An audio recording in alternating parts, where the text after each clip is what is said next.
Maintenant, tout le monde, s'il vous plaît, ouvrez votre Bible à Éphésiens 5, 27. Et que dit ce verset?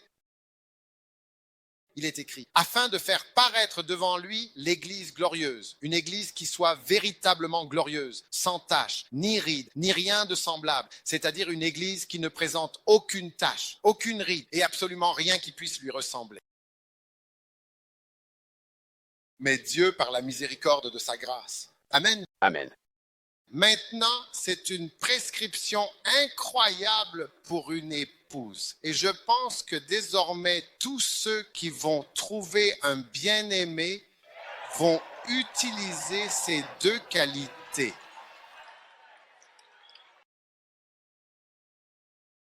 Cela a été simplifié.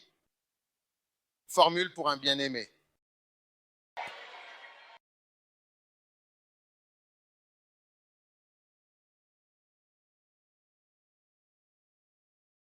Pas de tache, pas de ride. Aucune ride. Vous pouvez vous asseoir. Alors, l'une des choses extraordinaires. Allô? Allô? Salut. L'une des choses extraordinaires concernant l'onction, c'est que l'onction cherche les jeunes. Waouh. Oui, les gens ne le savent pas. L'onction cherche les jeunes. C'est pourquoi, même aujourd'hui, beaucoup des prophètes qui ont été élevés sont des jeunes. Et il est rare que l'on voit que tous sont jeunes à un certain âge.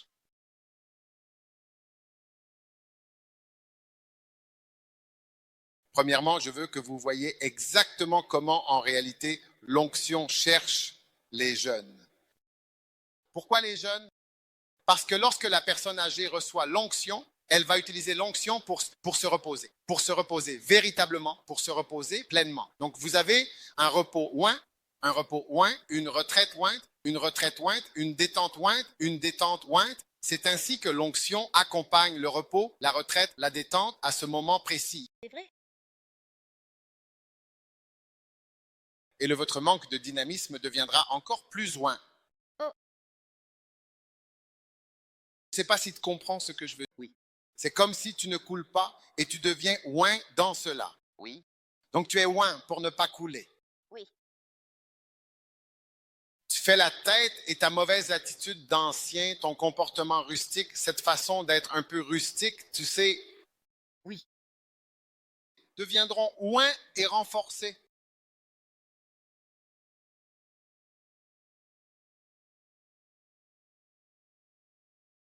Oui. C'est pourquoi Rick Joyner a dit dans son livre que si tu bénis un démon, alors le démon prospérera. C'est pourquoi nous ne prions plus pour les gens quand ils quittent l'Église. Nous ne prions pas du tout pour toi. Nous prions Dieu, notre Père qui est aux cieux, que ton nom soit sanctifié, quelque chose comme ça. C'est plus tard que nous pourrons éventuellement prier pour toi. Si tu es véritablement fortifié pour nous attaquer, il se peut que ce soit précisément cette force que tu reçois. Même quand tu vois des gens quand des évêques rétrogrades te commencent à attaquer, leurs attaques sont souvent bien plus puissantes et nettement plus féroces parce qu'ils ont autrefois été appelés évêques.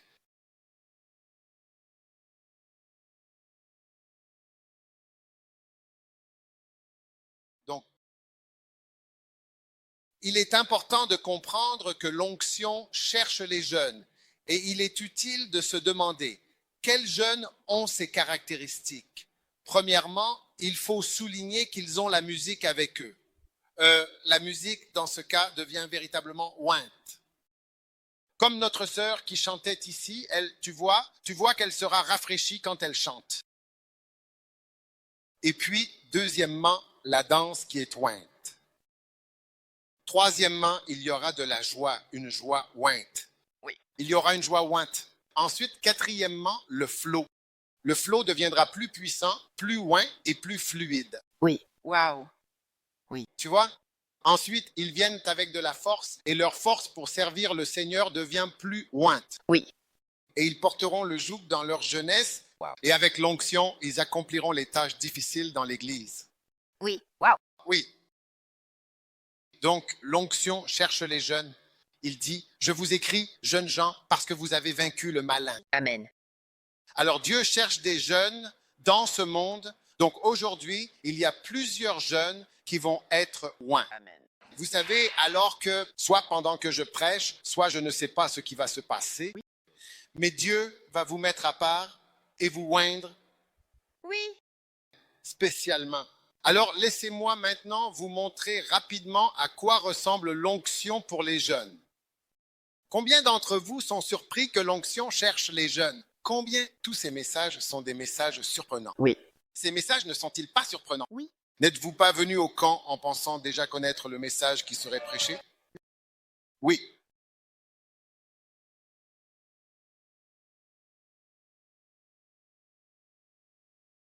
Deux Rois, chapitre 9, verset 1. Élisée le prophète appela l'un des quoi?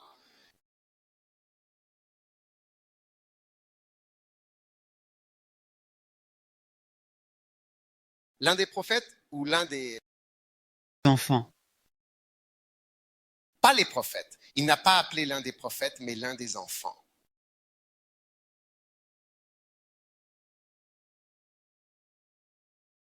Il y avait des prophètes.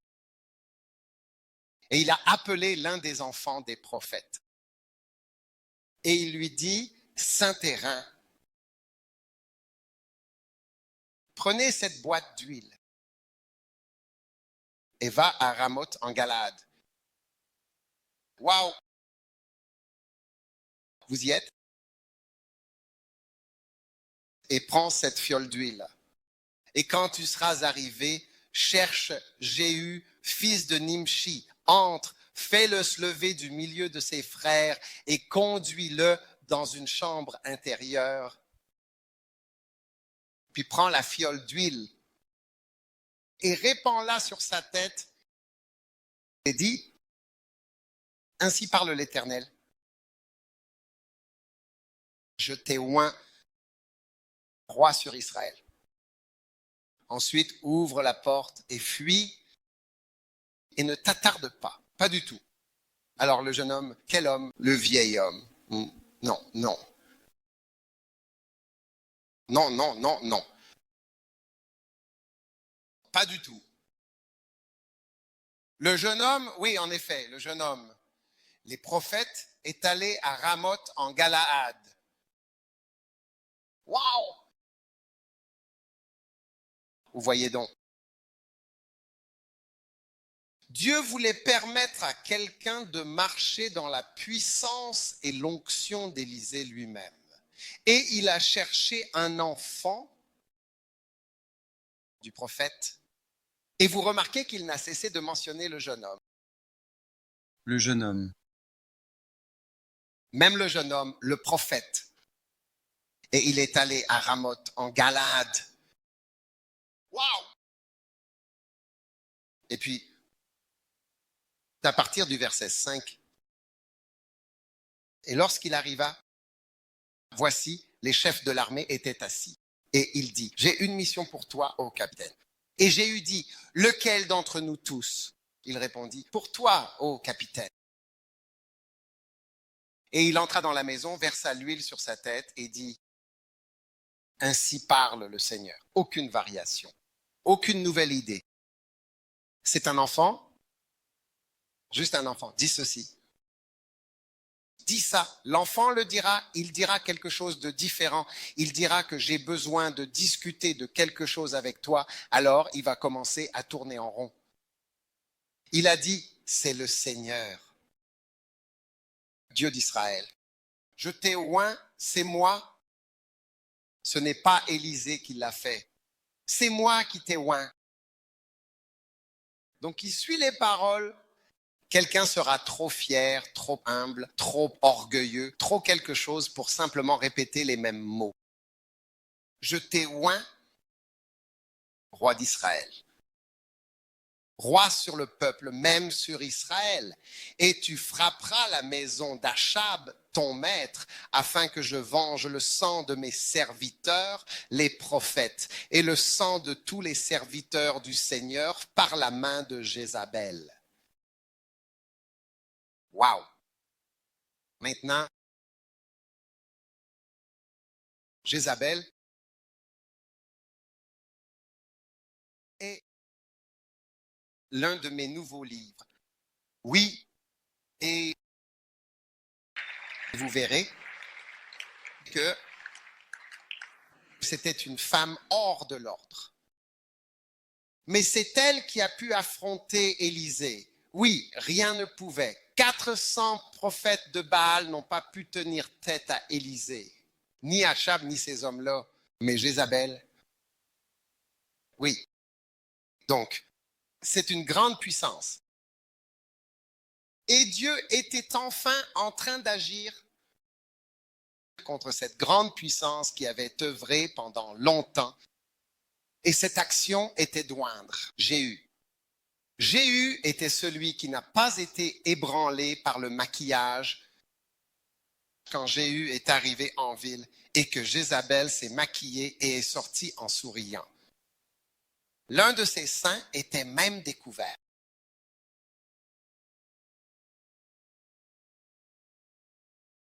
Jéhu n'était pas tout cela. Je veux dire, ma Marie, tu avances pour 4. Il n'a pas été ému du tout par la focalisation homoïstique.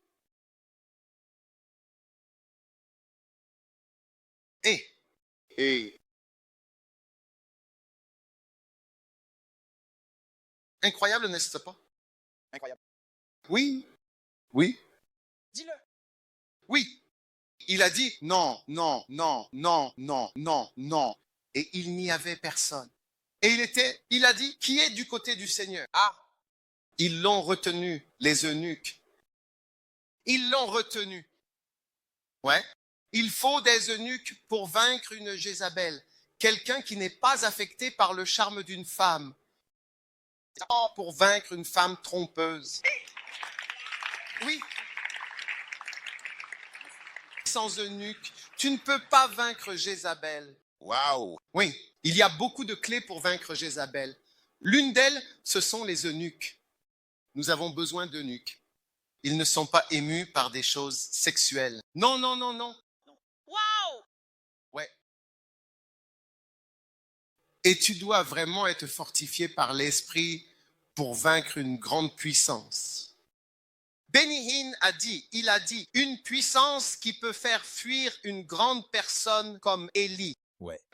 Pour te montrer le genre de pouvoir que cette femme utilisait. Ouais. Et il y a beaucoup de femmes qui ont cet esprit. Oui. Parce qu'en fait, Jézabel est une femme qui est hors de l'ordre. Ouais.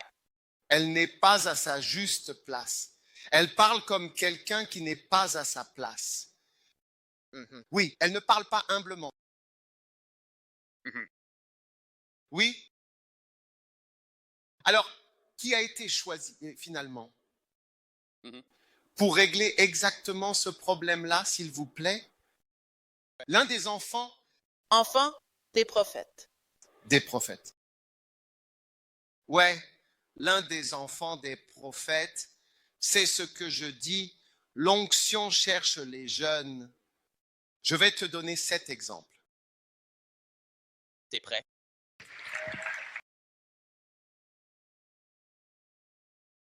Numéro 2. 1 Samuel 3.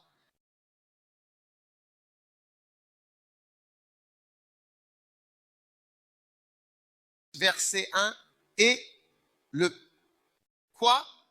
Et le quoi? L'enfant. Voici l'enfant Samuel. Pas le Samuel adulte, pas l'homme Samuel.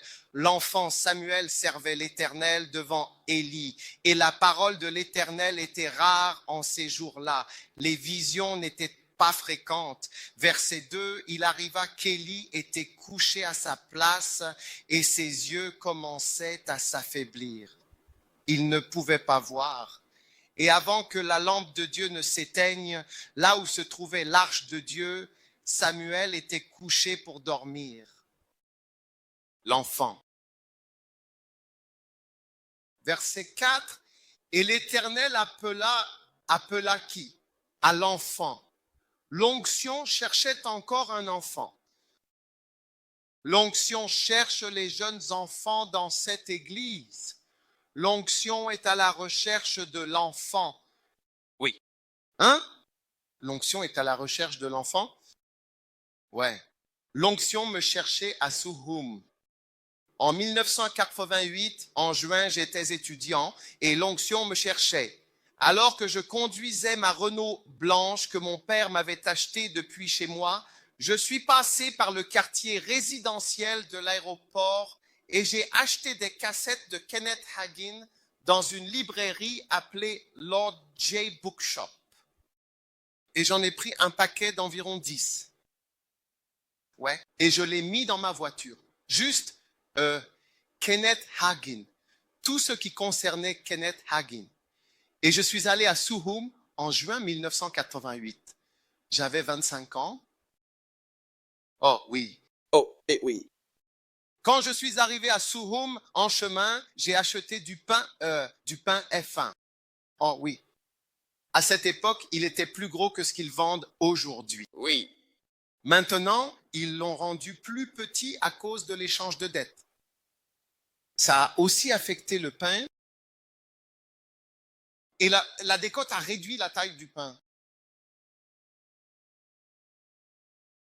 Oh oui. Oh oui, hein. Les professeurs m'ont envoyé à l'abattoir pour aller inspecter quand ils tuent des chèvres et des vaches. J'y suis allé humblement pour le faire. Je me tenais là. Ils tuent des chèvres. Ils tuent des chèvres pour voir si c'est hygiénique. Ensuite, je suis allé pour la vaccination chez quelque chose menthe. Professeur Mante. Professeur Manti. Et à l'intérieur, je faisais souvent la vaccination, puis nous partagions les services de secours catholiques et même de l'huile. Nous en avons aussi eu pendant que nous étions là. Ensuite, j'allais dans les services la nuit, le jour, à la morgue. Il y avait des accidents sur la route de Koumassi, puis ils amenaient le corps à la morgue. Sans frigo. Nous étions là avec ça. Oh oui, tout. À l'hôpital, nous faisions des opérations avec des aiguilles, d'énormes aiguilles que vous utilisez pour les vaches. Nous l'utilisons. Nous allions dans les services pédiatriques. Eh bien, toutes sortes de types se tenaient dehors. J'ai demandé, que font ces gars-là? Ils étaient tous là, ils vendaient du sang. Si tu as besoin de sang, tu les paies, tu prends leur sang. Et tu paies. Du sang paye à l'utilisation. C'était ma vie. Chaque jour, j'allais dans le service, je revenais, j'allais à la clinique. Quand je suis allé à la clinique, ils m'ont donné, ils ont dit, ceci est un tampon. Tout le monde peut lui donner la même ordonnance. Oui, tu les vois, peu importe, mais tout le monde a de l'ampicilline, de la chloroquine, du paracétamotivite, du complexe de vitamine B5. Oui. Donc, c'était ma vie. J'y suis resté 1 mois à monter et descendre, monter et descendre. J'étais un petit garçon, très maigre. Ah oui, la nuit, je priais. Une nuit, j'étais agenouillé seul dans la chambre. La particularité de cet endroit, c'était à 5 heures du matin. Il commençait à piler pour préparer la nourriture. Oui, c'est même comme ça que tu sais l'heure. Tu sais, vraiment, tu sais. En fait, Oui. et une nuit, après avoir fait tous mes tours, j'ai commencé à prier vers 7 heures. Oui, tu sais, parce que tu n'as pas de nourriture, tu n'as pas grand-chose. Et j'avais mon petit estomac, je veux du pain. Et j'étais là. Et dans la nuit, je me suis agenouillé près de mon lit. La chambre était vide, il n'y avait que le lit. Voici mon magnétophone. et la cassette passait Kenneth Hagin. J'écoutais. Je l'avais déjà écouté, je l'avais repassé, mais j'aimais juste ça, écouter. À 2 ou 3 heures du matin, je m'étais endormi, mais je me suis réveillé et le magnétophone était là. J'étais un jeune garçon. Oui. Et l'onction venue du ciel. Je cherchais un jeune garçon, un petit garçon. Et pendant que la cassette jouait, dans la nuit, tout seul, j'étais tout seul, il n'y avait personne, il faisait sombre. Quelque chose a sauté de la cassette. C'était à ma droite comme ça. C'était à droite. J'étais face au lit et la cassette était ici. C'est entré dans mon ventre et j'ai ressenti, merci. Et puis j'ai entendu une voix et la voix a dit, mais dès aujourd'hui, tu peux enseigner. Oui, waouh. En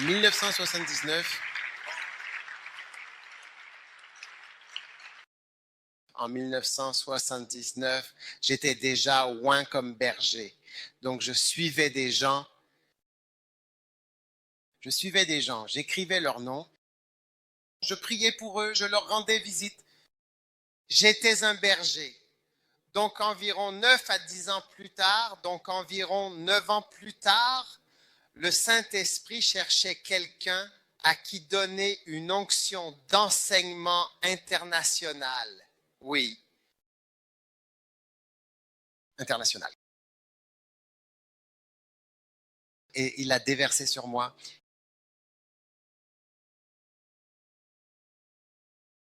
Cette année, je suis déjà allé au Panama en retour. Oui. La semaine prochaine, je vais en Argentine. Le pays de la miséricorde. Tu sais, la miséricorde. Oui. De là, j'irai en Nouvelle-Zélande. Avec l'onction sur moi. À bientôt. Vers le monde avec amour.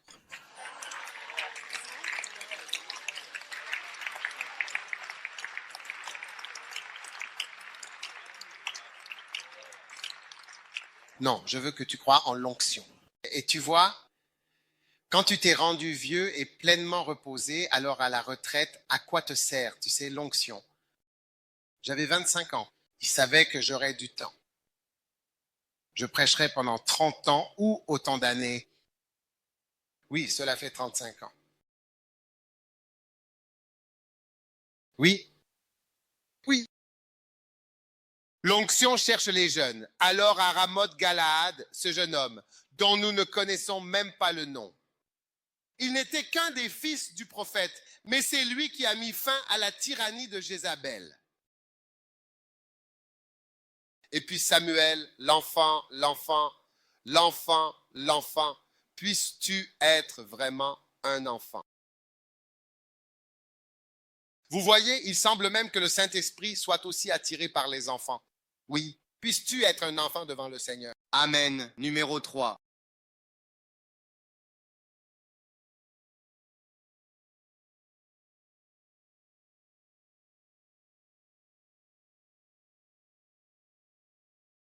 Verset 7. Le troisième enfant, dans ce passage, activement recherché pour l'onction, ce n'est autre que toi. Oui, c'est bien toi. Jérémie. Jérémie chapitre 1. Et lisons ensemble maintenant à partir de... Lisons dès le verset 1. C'est simple. Les paroles de Jérémie, à qui le Seigneur s'est adressé. Verset 4. Alors la parole du Seigneur me fut adressée, disant, avant que je t'ai formé dans le ventre, je te connaissais. Et avant que tu sois sorti du sein maternel, je t'ai sanctifié et je t'ai établi prophète. Donc celui-ci, son âge était de 0. Alors je dis, ah Seigneur Dieu, je ne sais pas parler car je suis un enfant. Je suis quoi? Un enfant, juste. Et le Seigneur dit, ne dis pas, je suis un enfant.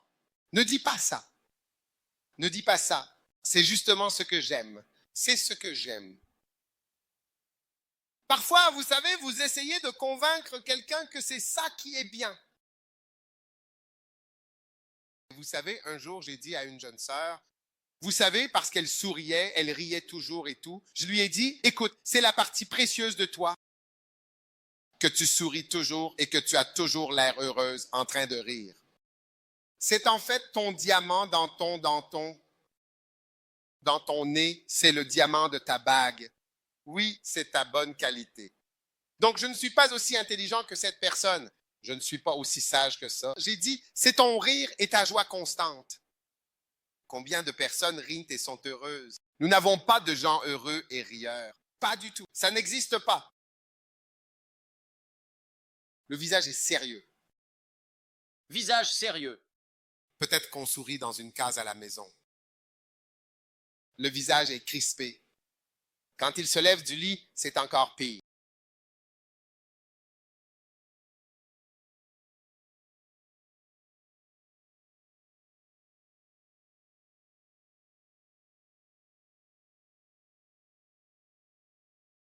Le visage du réveil est à l'ouest et la bouche sent mauvais, en plus du visage dont la mauvaise haleine et le mauvais visage.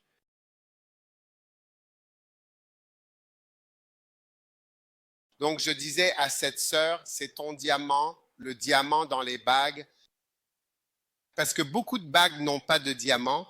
Cette bague n'a pas de diamant. Quand tu as un diamant dans ta bague, sa valeur augmente, elle s'envole. Oui, tu peux avoir une bague en or, mais il n'y a pas de diamant. Le diamant fait grimper le prix de façon particulièrement considérable. Le Seigneur a dit non. Le Seigneur dit, ne dis rien, ne dis pas ça. L'enfant, c'est ce que j'aime. C'est vraiment ce que j'aime. C'est ce que j'aime. J'aime que tu sois un enfant. Tu sais, quelqu'un est venu dans notre église un jour et il a dit, papa, ton église est un immense groupe de jeunes. Nous, non. À ce moment-là, je n'étais pas content. Quand il a dit ça, je n'étais pas content. Comme s'il ne respectait pas notre église. Maintenant qu'on l'a invité d'en haut, il ne peut plus dire que notre église est un immense groupe de jeunes. Et ainsi de suite. Ah, nous n'étions pas contents de ça. Tu vois, nous ne savions pas cela. Être un enfant, c'est vraiment plutôt une belle chose. C'est pour ça que nous sommes tous surpris par ce message que Dieu nous donne clairement, aucune tache, aucune ride. Nous sommes tous choqués. Combien d'entre vous admettront être choqués? C'est vraiment un choc. Vous pouvez même envoyer à votre ami un message que j'ai reçu. Le choc de ma vie cette semaine. Oui, c'est le plus grand choc que j'ai jamais eu. Je veux dire, Dieu veut... Ils ont dit oui, cela a complètement déplacé nos croyances et notre compréhension. Totalement. Oui, nous sommes tellement surpris. Oui, c'est une information de dernière minute. Oui, Dieu nous veut jeunes, c'est ce qu'il veut.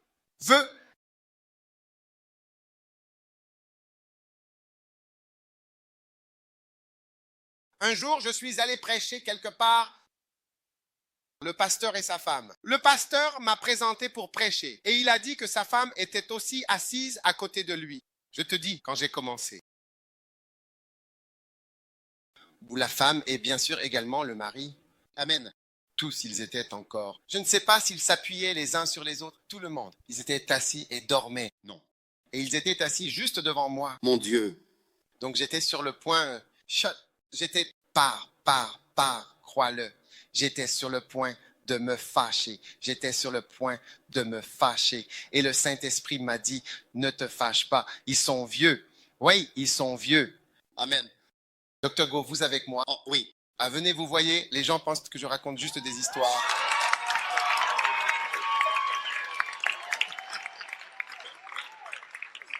Vous êtes là? Oui, j'étais là.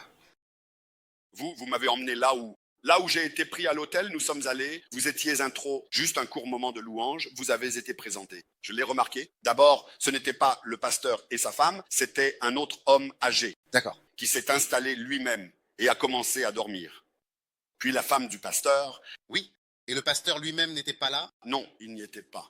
Il a été présenté. Donc l'homme qui vous a présenté, c'est celui qui s'est installé et a commencé à dormir. Ensuite, sa femme, elle était partie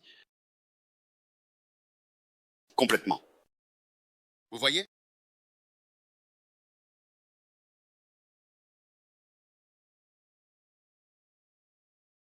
Incroyable. Incroyable. Vraiment. Oui.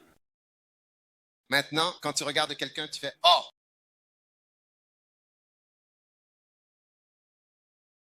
Le Seigneur a dit « Ne sois pas offensé ».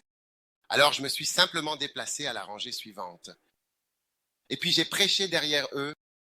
Oui, parce que le Seigneur m'a dit, regarde, ce n'est pas pareil quand tu es vieux. Plus ils sont âgés, plus ils sont fatigués, c'est l'heure de la sieste, c'est l'heure d'aller au lit, c'est l'heure du coucher. Oui. C'est pourquoi Dieu évite les personnes âgées quand il vient avec sa coupe comme ça et qu'il va oindre. C'est vrai? Oui. Tu sais, un frère m'a dit quelque chose. Il a fait un rêve et ce rêve était assez vif.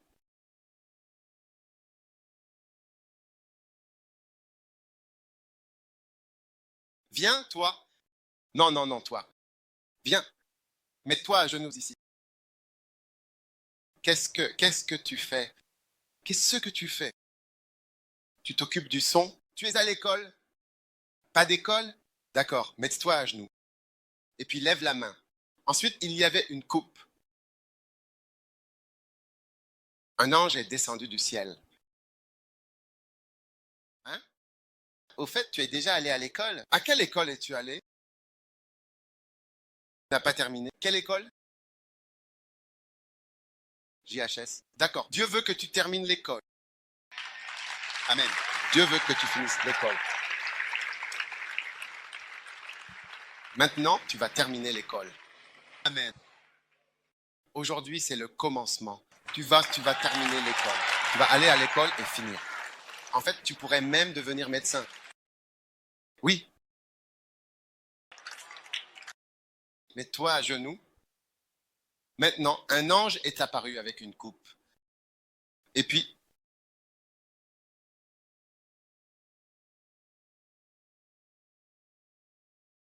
alors que la coupe était remplie d'huile, au moment où l'ange allait verser, juste au moment où... Tu sais, il y a un moment où tu inclines comme ça et l'huile commence à couler, non? Une voix a soudainement crié, « Arrête, arrête, c'est un médecin, arrête. » Alors, l'ange s'est arrêté parce que dans le domaine de l'esprit, le frère était en effet destiné à devenir médecin, c'est-à-dire un professionnel de la santé. Alors, à quoi sert l'onction pour ce médecin? L'onction pour faire des injections et puis l'onction pour rédiger des ordonnances. Non. Donc l'ange s'est arrêté et il s'est réveillé. Et c'était tout. Et le Seigneur lui a dit, j'étais sur le point de t'oindre, mais je me rends compte que tu es dans la médecine, alors j'ai retenu l'onction.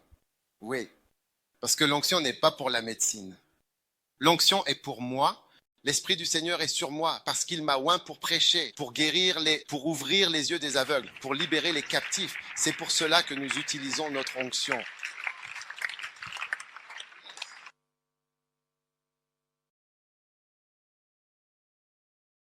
Amen. Amen. L'Esprit du Seigneur est sur moi. Oui, sur moi, parce qu'il m'a oint pour annoncer l'évangile aux pauvres. Amen. Alors, frère, lève-toi, allez, lève-toi. Tu retournes à l'école. Amen.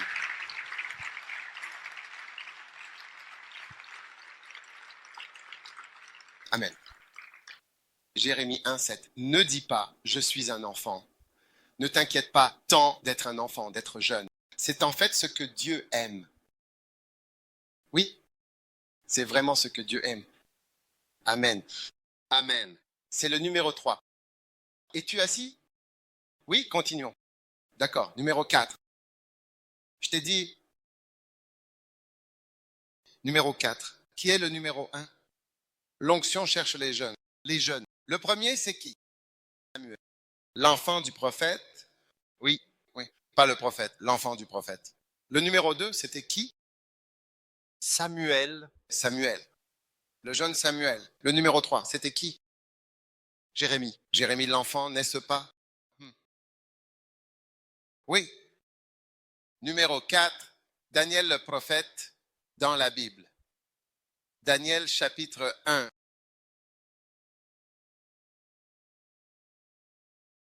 À partir du verset 15, exactement,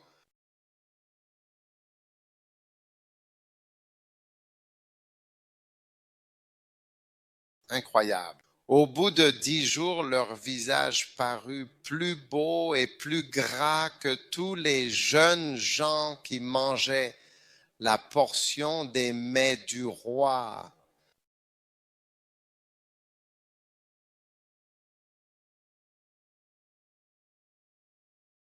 Amen.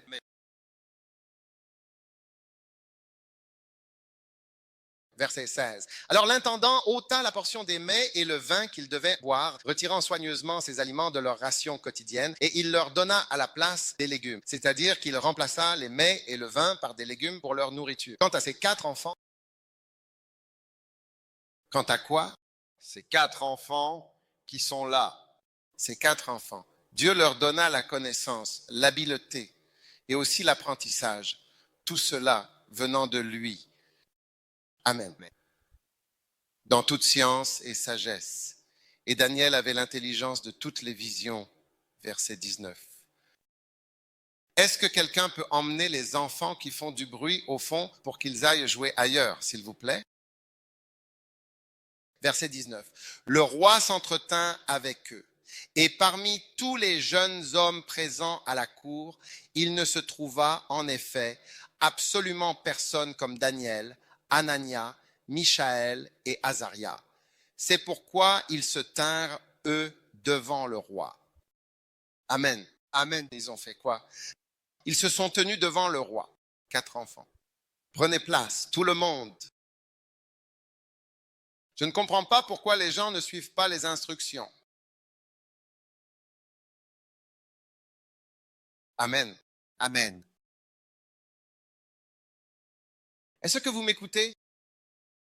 Oui.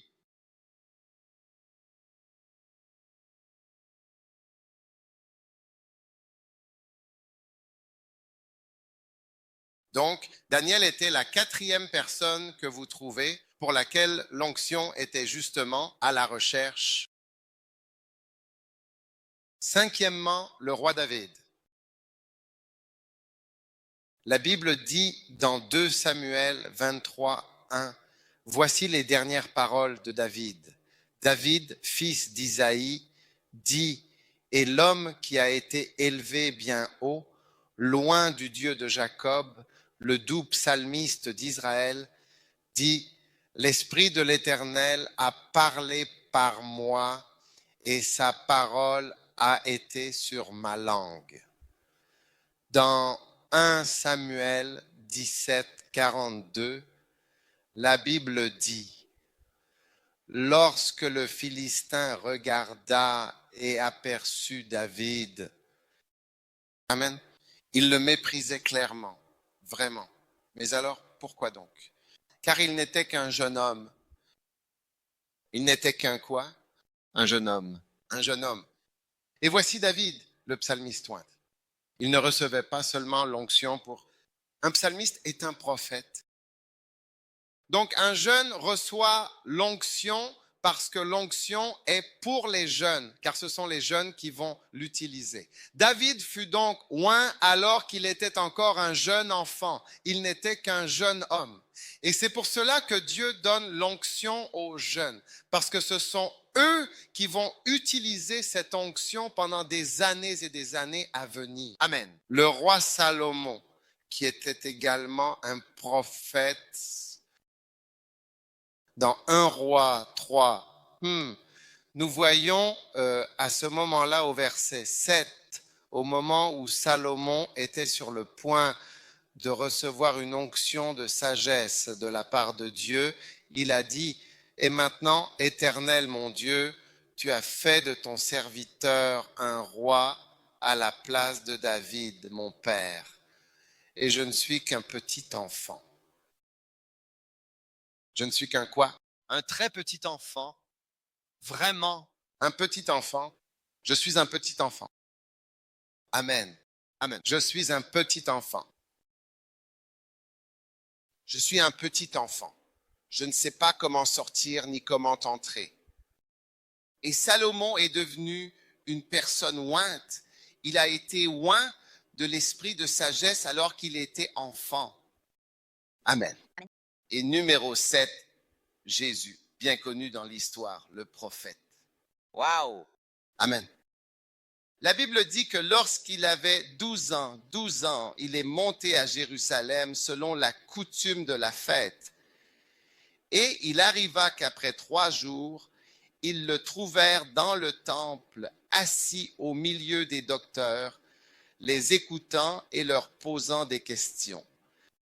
Et tous ceux qui l'entendaient étaient étonnés de son intelligence et de ses réponses. Et une crainte s'empara de tous, et ils glorifièrent Dieu en disant, « Un grand prophète s'est levé parmi nous. » Amen. Ainsi, l'onction cherche les jeunes. Amen. Levons-nous un instant.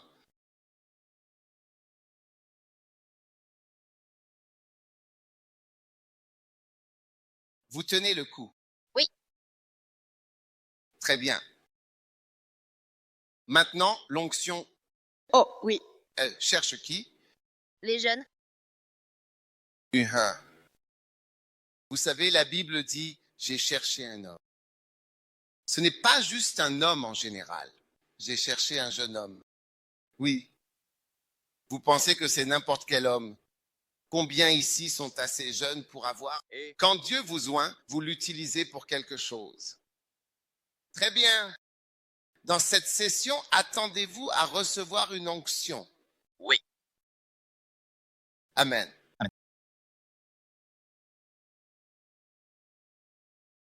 1 Samuel 16.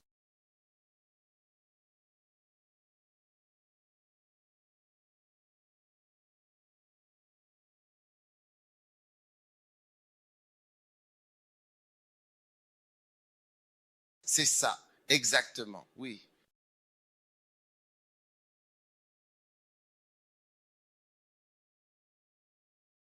Et l'Éternel dit à Samuel, « Jusqu'à quand pleureras-tu encore sur le vieil homme, Saül ?»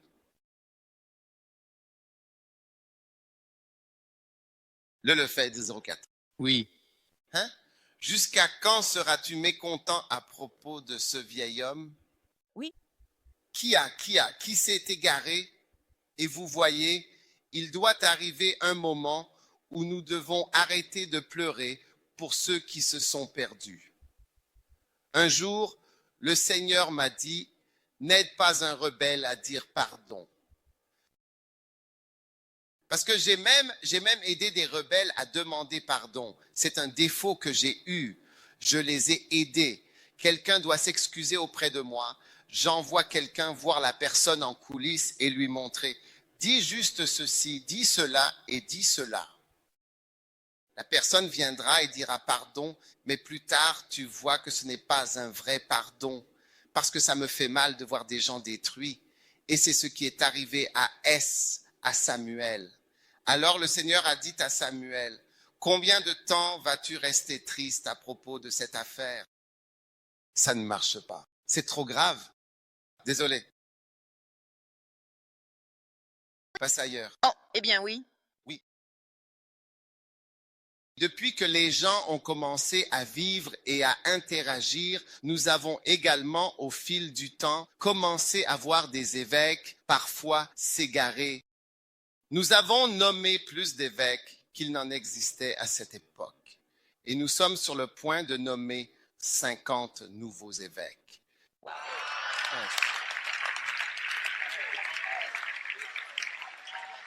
Bravo, bravo, bravo. Oh, oui.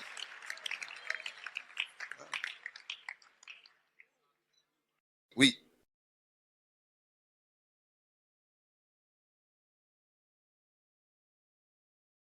Oh oui. Oui.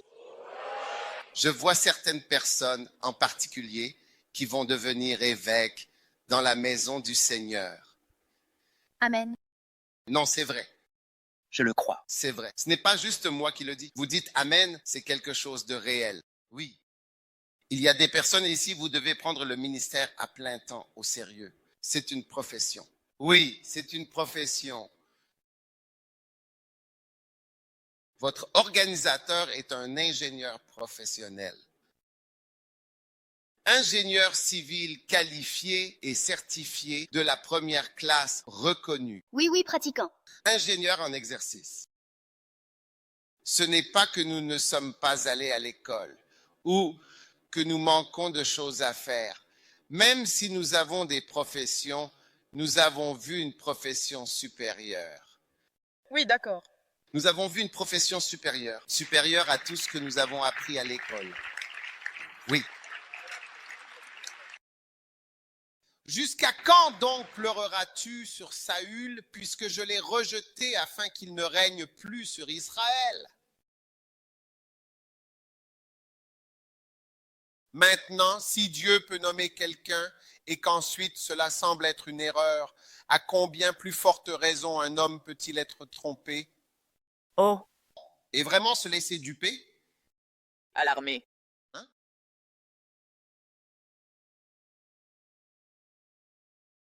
Je me souviens d'une fois où justement j'ai nommé quelqu'un à un poste. La fille avec qui il avait commis la fornication était assise là pendant que je l'intronisais. Oui, bien sûr, absolument, sans aucun doute. Oh oui, j'étais en train de le désigner et lui imposer les mains. Parce que quoi? Je ne suis qu'un fou, un homme, je ne suis rien. La personne sur qui j'impose les mains et que je nomme, moi-même, je ne sais pas qui il est. Oui, ses petites amies sont assises là. Comment plus Dieu qui sait? Et lui, il nomme Saül. Et maintenant, toute l'affaire prend une tournure particulière. Alors Dieu a dit, Charlie, remplis ta corne d'huile, il y en a d'autres. Oui. Je vais nommer une nouvelle paire. C'est pourquoi il y a tant de nouveaux évêques et de nouveaux responsables dans l'Église partout dans le monde, partout dans le monde. Partout. Ça marche. Amen. Ça marche. Remplis ta corne d'huile et va. Prends ta corne, remplis-la bien d'huile, puis pars et je t'enverrai chez Jessé le Bethléemite, c'est-à-dire Jessé, celui qui vient de Bethléem, car je me suis choisi un roi parmi les aînés du clan, parmi les plus âgés de sa famille, parmi ceux qui sont considérés comme les premiers du groupe. Je me suis choisi un roi parmi les garçons, parmi les fils, ceux qui sont les enfants de Jessé. Dieu est incroyable. Oh, vraiment incroyable. Vraiment incroyable. Dieu est incroyable. Vraiment incroyable. Tapez, Dieu est incroyable. Dieu est incroyable. C'est Moutarde. Dieu est incroyable. Genre, je vais chercher des filles. Je ne suis même pas, pour tous ces gens, j'irai chercher un petit garçon. Ah, Dieu est vraiment trop incroyable. Dieu est incroyable. Verset 2, on continue. Et Samuel dit, comment puis-je y aller? S'il l'apprend, il me tuera. Maintenant, les Saül plus âgés aiment tuer les plus jeunes. Oui. Qui montent. Et ils ont une façon de les maintenir en bas. Oui. Ils te maintiennent en bas. Quand tu essaies de t'élever et de venir dire « Et qui es-tu? » Quoi? Tu sais quand j'ai... Quoi? Et...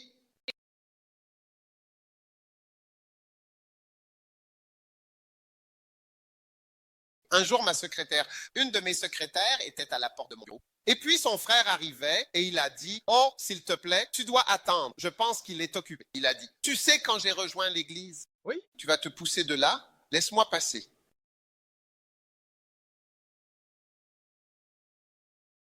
Ah! Il faut dire que parfois les Saül veulent tuer ces nouveaux oins qui émergent.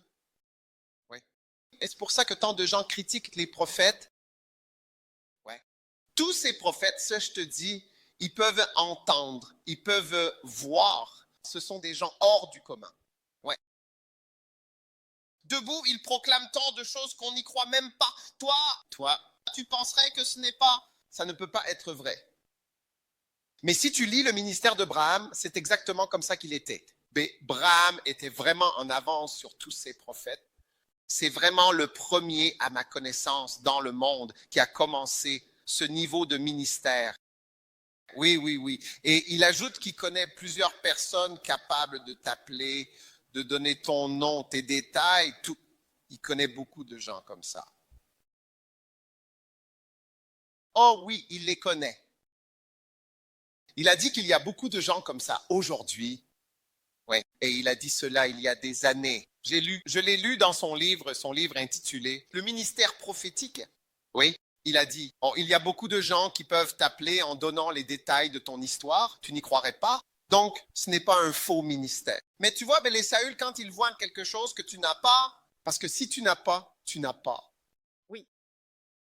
Si tu n'as pas, tu n'as pas.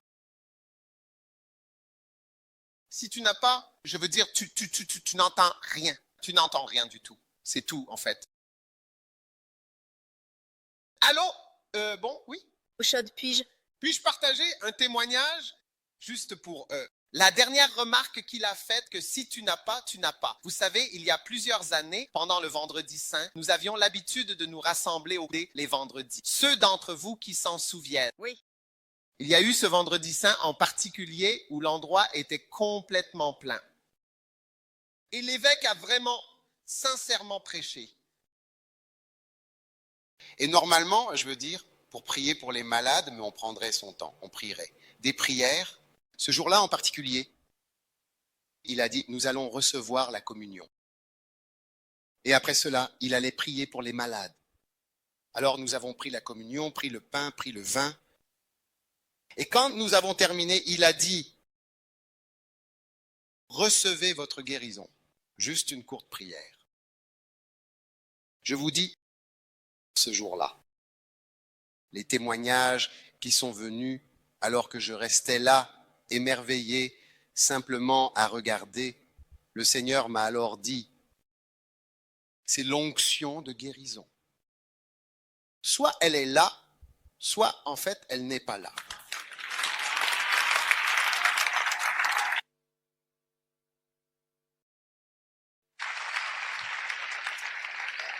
Amen. Et l'onction apostolique pour bâtir des églises. Vous voyez, comme pendant que je parle, tout le monde est ici, vous voyez que ce que je fais bâtit des églises. Cela te permet d'avoir des pasteurs, cela te permet d'avoir des responsables, cela te permet d'avoir des personnes que tu peux envoyer. Et ça, c'est l'apostolique. Les gens ici ne sont pas là pour la guérison, comme peut-être celui-ci a un cancer, le mariage de cette personne, ce problème, celui-ci qui n'est pas... Mais il y a des foules, tu vois, de grandes foules. Ce sont ce genre de personnes qui ont besoin de ceci, besoin de cela, besoin de ceci. C'est un autre type d'onction. Mais cette onction où un pasteur peut se tenir debout et c'est comme les jeunes, les gens sont intéressés, vous écoutez, vous prêchez du matin au soir, vous leur parlez, c'est aussi une autre onction. Essaye de le faire et tu verras. Tu verras que les gens, personne ne veut même écouter ce que tu dis. Oui. Donc ce sont des choses différentes. Il y a quelque chose de spécial.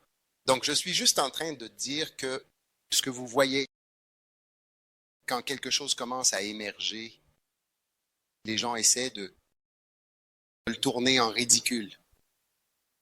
Je me souviens d'un pasteur âgé. Il a dit à quelqu'un, tu n'es pas un père, tu n'es pas un père. Quand nous étions des pères, lors d'une réunion, quand nous étions des pères, toi tu étais sur le dos de ta mère.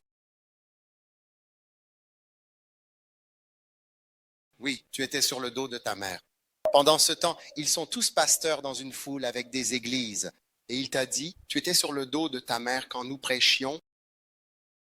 Tu n'es pas l'un des pères.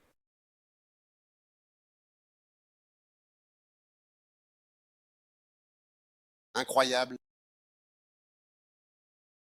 Verset 3. Verset 3. Appelle Jessé au sacrifice. Et je vais te montrer exactement ce que tu vois. Bien souvent, tu sais, parfois, tu ne sais pas vraiment quoi faire, mais quand tu arrives, il te montrera quoi faire. Reçois la direction pour ta vie. Reçois le ministère. Je te montrerai ce que tu dois. Et tu oindras pour moi celui que je te nommerai. Voilà donc le ministère prophétique. Des noms te viennent, celui que je nommerai. Des noms. Verset 4. Et Samuel fit ce que l'Éternel avait dit, et tous les anciens de la ville tremblaient. Mais il ne cherchait pas des anciens. Il ne cherchait pas des anciens. Il avait de l'huile, mais il n'avait pas besoin d'anciens. Dieu est imprévisible. Dieu est-il imprévisible ou ne l'est-il pas? Je veux dire, trouves-tu Dieu imprévisible? Moi, je trouve Dieu imprévisible. Je trouve Dieu imprévisible.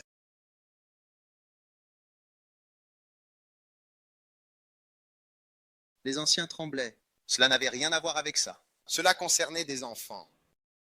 Le Seigneur cherchait un enfant. Qui était sur le dos de sa mère, quand ses anciens étaient déjà anciens. Verset 5. Il dit, je viens en paix offrir un sacrifice à l'Éternel. Venez au sacrifice. Il sanctifia Jessé, ses fils et les autres. Verset 6. Et il arriva ceci. Quand ils furent là, il regarda Eliab. Et il dit, assurément, loin du Seigneur et devant lui. Oh oui. Par ses plaies. Et alors, le Seigneur dit à Samuel, c'est Samuel, le prophète Samuel. Il a vraiment commis une grave erreur. Ah. Et le Seigneur dit à Samuel, ne regarde pas son apparence, ni la hauteur de sa taille, car je l'ai rejeté. Car le Seigneur ne voit pas comme l'homme voit. L'homme regarde à l'apparence extérieure. C'est une erreur. Même un vrai prophète a commis cette erreur. Donc il y a des gens qui viennent vers vous, ils ont vraiment l'air bien, mais ils ne le sont pas. Ah. Méfiez-vous des gens trop amicaux. Ah. J'ai eu plusieurs assistants vraiment super amicaux au fil des années, et ceux qui se sont révélés être des calomniateurs étaient justement ceux qui étaient si amicaux. Mais, Oui. Vous voyez, la gentillesse est différente de l'onction et la gentillesse est différente du vrai travail pastoral. Vous pouvez charmer les gens pour qu'ils deviennent vos amis. Ça, c'est de la politique. Beaucoup de calomniateurs sont comme des politiciens. Je veux dire, ils sont politiques dans leur façon de se faire des amis et ainsi de suite. Oui. Le ministère, ce n'est pas se faire des amis. Oh, je serai ton ami. Oh, je viendrai vers toi. Je te parlerai. Je m'assiérai chez toi. Comme si j'avais tellement de travail à faire. Je dois aller en Amérique, aller en Virginie, faire le tour des maisons des gens. Oh oui, comment ça va? Ensuite, je vais à Washington. Oh oui, comment ça va? Puis je vais en Californie. Oh oui, comment ça va? Ensuite, je vais à Atlanta. Oh oui, comment ça va? Ensuite, je vais à Houston. Oh oui, comment ça va? Je vais à Londres. Oh oui, comment ça va? Je vais en Allemagne. Oui, comment ça va? Je vais en Hollande. Oh oui, comment ça va? Je vais au Nigeria. Oh oui, comment ça va? Charlie, c'est trop. Je ne peux pas faire ça. Je ne peux pas faire ça. Je dois aller à... Oh oui, comment ça va? Je dois aller à Koumassi. Oh oui, comment ça va? Et à Takoradi. Oh oui, comment ça va? Je dois aller à Abidjan. Oh oui, comment ça va? Je dois venir à Waibi. Oh oui, comment ça va? Charlie, c'est trop. L'onction ne peut pas être l'art de se faire des amis, d'être charmant et gentil avec les gens. C'est très limité dans ce que tu peux faire. Oui. merci. Très limité, très limité, très limité, très limité, très limité.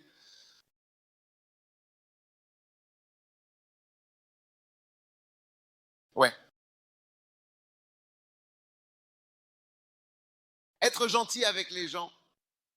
Non. Tu vas le remarquer, ce n'est pas comme ça que je fais. Cela a créé l'une des plus grandes églises jamais vues au Ghana. Et dans le monde. Mais pas en se faisant des amis. Et j'ai eu plusieurs assistants avec cet esprit de convivialité si particulier et chaleureux. Et aussi, malheureusement, des calomniateurs. Non, aucun des assistants, tu ne sais pas qui ils sont. Tu ne sais pas, ne pense pas à des gens. Je parle de calomniateurs. Fais attention aux gens qui pensent qu'ils sont plus amicaux que toi dans le ministère. Et, Oui, quand nous travaillons sérieusement et que toi, tu essaies juste de te lier d'amitié avec des gens riches et des gens importants et sournois, furtifs, subreptices.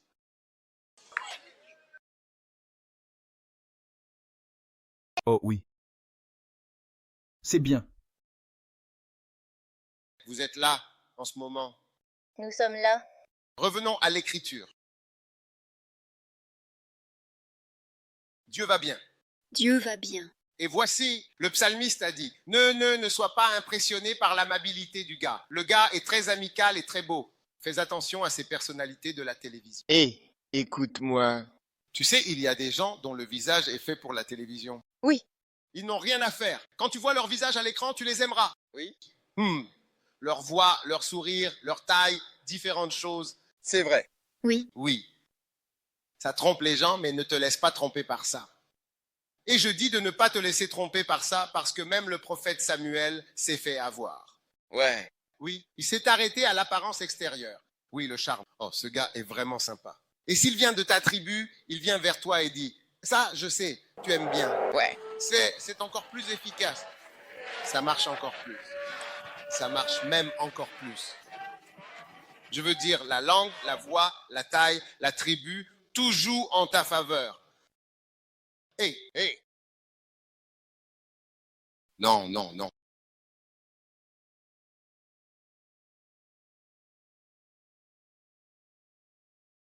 Et Jessé appela Eliab, ça n'a pas marché. Alors Jessé appela Abinadab et le fit passer. Et le Seigneur dit, le Seigneur n'a pas non plus choisi celui-ci. Oui, s'il l'avait dit à certains de nos faux prophètes, il l'aurait choisi tout de suite. Voici le suivant, c'est le 9. Et Jessé fit à Shama 3 fils, et il dit, le Seigneur n'a pas non plus choisi celui-ci. Alors il doit y avoir une erreur. Verset 10. Et Jessé fit passer 7 de ses fils devant Samuel. Et Samuel dit à Jessé, le Seigneur n'a pas choisi celui-ci. Oui, pas du tout. L'une des raisons est qu'un prophète, parfois, l'une des façons dont un prophète commence à savoir des choses sur vous, c'est quand il est proche de vous ou qu'il interagit avec vous à distance. Il se peut que ce ne soit pas en s'approchant. Donc, lorsque les fils se sont approchés de quelque part, c'est là qu'il a su que ce n'était pas eux. Oui, mais avant, il ne savait pas que ce n'était pas eux. Il savait juste qu'ils étaient l'un des fils. Mais quand il est venu, il interagissait avec eux. Non, ce n'est pas sur ce gars-là. Oui, pour toute la famille. Mais comment le sais-tu? Comment fonctionne un prophète? Très souvent, c'est le cas. C'est pourquoi parfois un prophète va t'appeler et te parler directement. Oui, parce que en discutant et en commençant à poser des questions, etc., tu n'es pas cette personne-là. Donc tu penses qu'une combinaison de questions posées et de connaissances peut te faire croire que le prophète n'a pas un ministère prophétique. Mais c'est une combinaison de connaissances et aussi de questions posées. Oui, je ne sais pas si tu comprends, tu as de bonnes notes à l'exercice. Oui. C'est pour ça, quand le jeune homme est venu, j'ai dit, il doit aller à l'école. Et s'il suit ce que je dis, un jour, il sera médecin. Oui.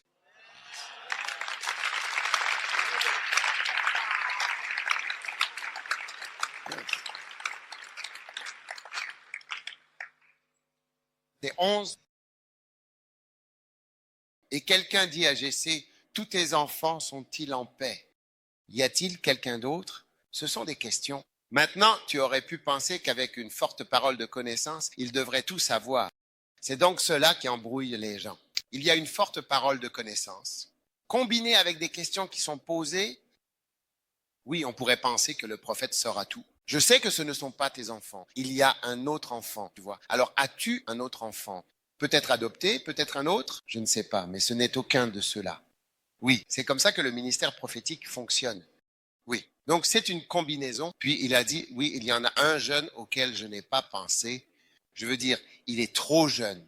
Il est trop jeune. Il est trop jeune. Il est trop jeune. Il est trop jeune. Il est trop jeune. Le plus jeune. Le dernier bébé. Le dernier bébé. Le dernier bébé. Waouh. Note-le. Souligne-le ici. Restant pourtant le plus jeune. Toujours le plus jeune. Donc, nous voyons ici que David était le plus jeune de sa famille.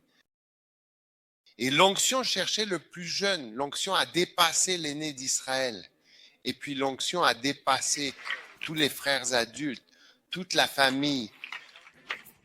Et il cherchait le plus jeune. Jessé est incroyable. Oh, il a dit, je veux une église glorieuse, sans tache, sans ride. C'est ce que je veux. Et voici, il garde les brebis.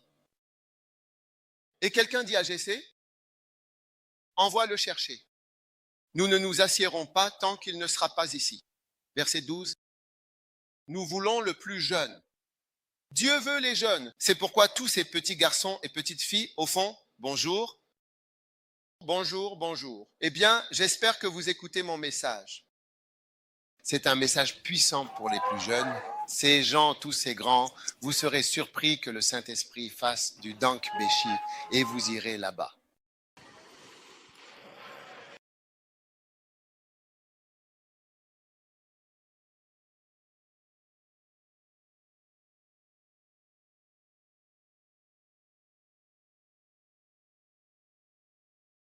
Waouh! Waouh! Et il a été amené, il a été introduit. Maintenant, il était prêt à changer. Changer, n'est-ce pas? Changez-le, en y va. Nous ne comprenons pas.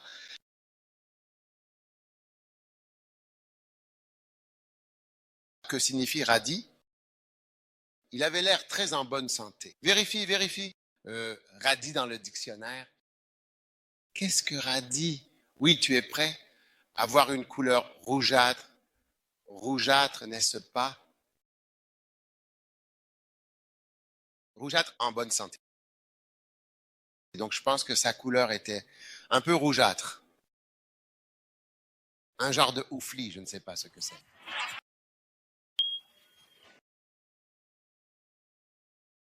Dites que David. David. Je ne pense pas que c'était quelque chose comme Ophélie. Roux, il était roux. Oui, il était du genre Bronim, quelque chose comme ça. Hein? Tu vois, il était rouquin. Revenons à rouquin, d'accord? Il était roux, d'accord, et il avait un très beau visage, vraiment agréable à regarder. Ouais. Ouais. Et le Seigneur a dit, lève-toi et puis oigne-le. C'est lui. C'est lui. Il a fallu, Docteur Hugo, vous écoutez? Je suis là, Docteur Hugo. Plusieurs questions. Des entretiens avec 7 personnes différentes et des questions avant que la parole de connaissance ne vienne. Waouh. Oui. Des entretiens. Oui. La combinaison de l'onction, cette force spirituelle particulière, du don surnaturel, mystérieux et puissant, mêlé à l'interrogatoire posé et réfléchi, te fera sans doute penser que ce n'est pas un prophète qui est venu comme tu aurais pu t'y attendre d'un prophète. Oui. Oui. Y a-t-il un autre? D'accord, voici Shama. Oh, d'accord, Shama. Ravi de te rencontrer. Et ainsi de suite. Y a-t-il une autre personne? Eliab. Y a-t-il une autre personne? Ceci, il a dit, amenez tout le monde. Amenez le monde. As-tu une autre personne? Alors, ils ont amené un garçon roux. Oh! Ses cheveux étaient roux. Les cheveux. Sais-tu si c'est à cause des cheveux? C'est très frappant.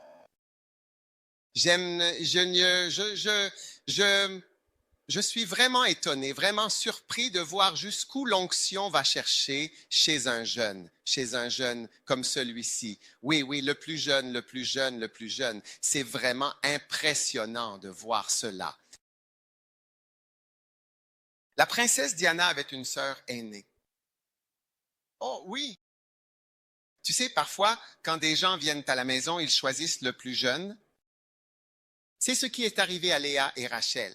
Rachel était plus jeune. Personne n'a besoin. Oh, j'aime Rachel. Quand il s'est réveillé le matin et qu'il lui avait donné, oui, l'aîné, il a dit, quoi? Comment as-tu pu m'amener une yomo? Je n'aime pas du tout une yomo. Je n'ai jamais travaillé ici pour cette yomo. Je n'ai jamais travaillé ici pour cette yomo. Je veux dire, il était déçu, Pennsylvanie.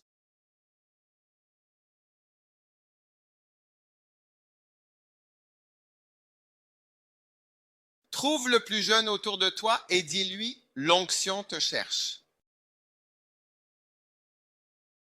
Ceux d'entre vous qui êtes devant, allez à l'arrière et trouvez un jeune, quelqu'un qui a l'air plus jeune, et dites-lui, l'onction te cherche.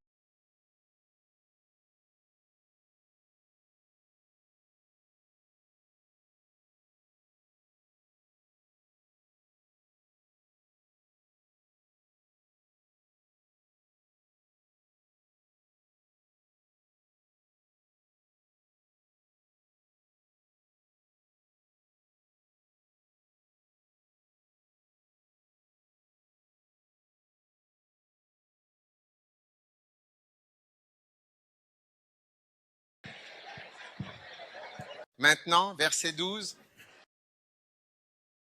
Maintenant, verset 12. Il envoya donc le chercher et on le fit venir. Il était roux, avec de beaux yeux et une belle apparence. Et l'Éternel dit, lève-toi, oins-le, car c'est lui. Et verset 13. Et l'Esprit de l'Éternel saisit le plus jeune.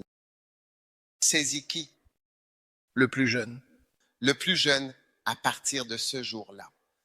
L'Esprit de l'Éternel est venu sur le plus jeune. Donc, l'onction cherche le plus jeune. Jésus était jeune. Et dans Éphésiens 5, 27, il dit, « Je veux une église glorieuse, sans tache, ni ride, ni rien de tel, aucun signe de vieillesse. » Wow!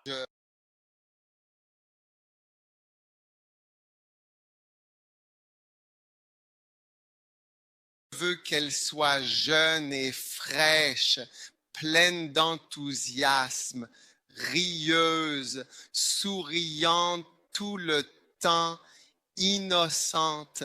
Elle est aussi en train de découvrir.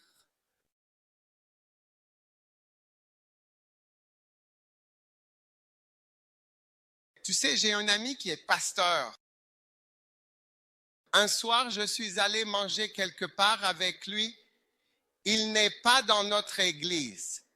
Et il m'a dit, tu sais, quelqu'un s'est marié dans notre église et ils sont allés à la cérémonie. Je crois que c'était samedi. Et puis dimanche, ils sont venus à l'église. Il était dans son bureau quand le marié est venu le voir. Il a dit, pasteur, un jour, la personne que j'ai mariée hier, tu sais, hein?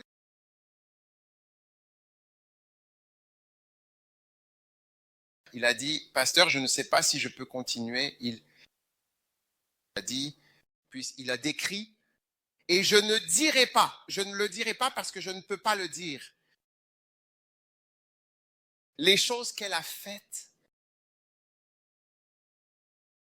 Cette nuit-là, il a dit, eh bien, vous savez, j'ai épousé une très mauvaise fille. Une très mauvaise fille.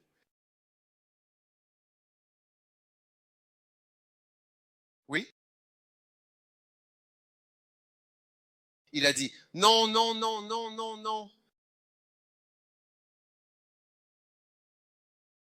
Non, il a eu peur. Il a dit, j'étais juste là. Ils ont dit, non, non, non, non.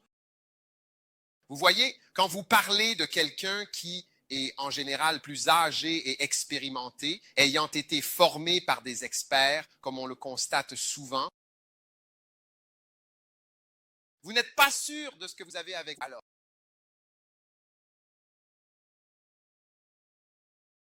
l'innocence va de pair avec la jeunesse. Quand la fille de notre évêque chantait doucement, au-delà de tout le reste, nous sommes attirés par l'innocence. Quand les chanteurs de John Dee venaient chanter pour nous, en dehors du fait qu'ils n'étaient peut-être pas les meilleurs chanteurs de leur genre, disons qu'ils sont comme des chanteurs à la Michael Jackson, l'innocence fait aussi partie de la beauté. Alors, quand tu développes des rides et des cicatrices, nous le voyons. Un jour, je regardais Rambo quand ils l'ont attrapé. Juste après, ils ont commencé à lui enlever sa chemise. Quand ils lui ont enlevé sa chemise, ils ont vu les cicatrices. Ils ont dit, cet homme n'est pas un homme ordinaire. Chaque marque signifie quelque chose qu'il a surmonté. Chaque marque a une signification. Oui. Sans savoir cela, ils ne savaient pas que cet homme savait piloter des hélicoptères. Cet homme peut survivre à l'électricité. Cet homme sait nager. Il sait plonger. Il sait sauter en parachute. Il a gagné des médailles. Toutes ces marques. Donc, chaque ride sur ton corps montre que tu sais piloter des hélicoptères. des hélicoptères sexuels.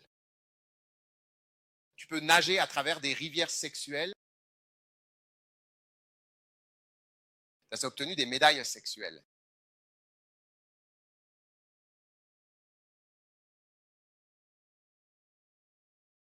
Différentes médailles d'honneur de différents types.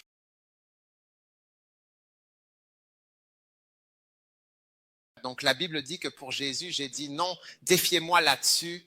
Jésus a dit, là-bas, Charlie, je n'ai besoin d'aucune tâche, d'aucun dossier. La ride signifie quelque chose. Elle a une signification, tous les innocents, tous les jeunes. Charlie, regarde-moi sur cette ride. Là-dessus, tu restes innocent.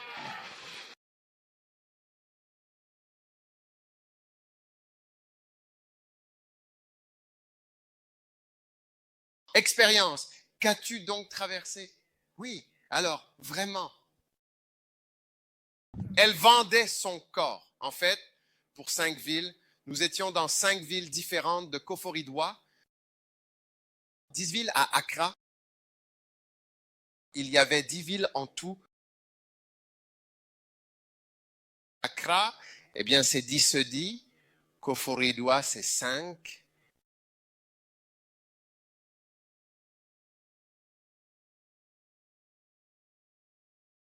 Alléluia. Maintenant, si tu étais le jeune David, te souviendrais-tu de ce jour? Je pense que oui. Si j'étais David, je me souviendrais de ce jour. Alors David a écrit un chant. Dans le psaume 89, il a dit, « J'ai trouvé David, mon serviteur, et je l'ai oint de mon huile sainte. » Il vient d'écrire une mauvaise chanson sur lui-même, en fait. Oui, j'ai trouvé David, mon serviteur, et je l'ai oint. Wow! Quelle bénédiction! Hein? Et dans, peut-être, verset 21, il a dit, en effet, véritablement, avec qui ma main sera affermie? Oh, oui, et mon bras aussi le fortifiera. En d'autres termes, ma main établira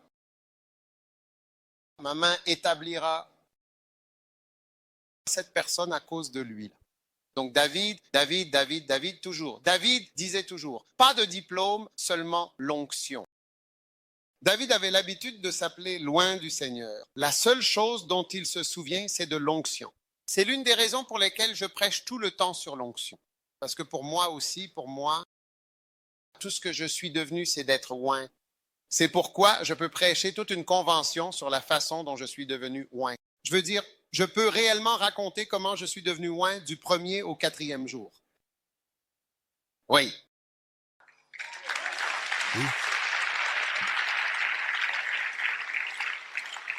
Et quelqu'un pourrait vouloir contester. Mais je parle aussi de mon expérience parce que personne ne m'a choisi.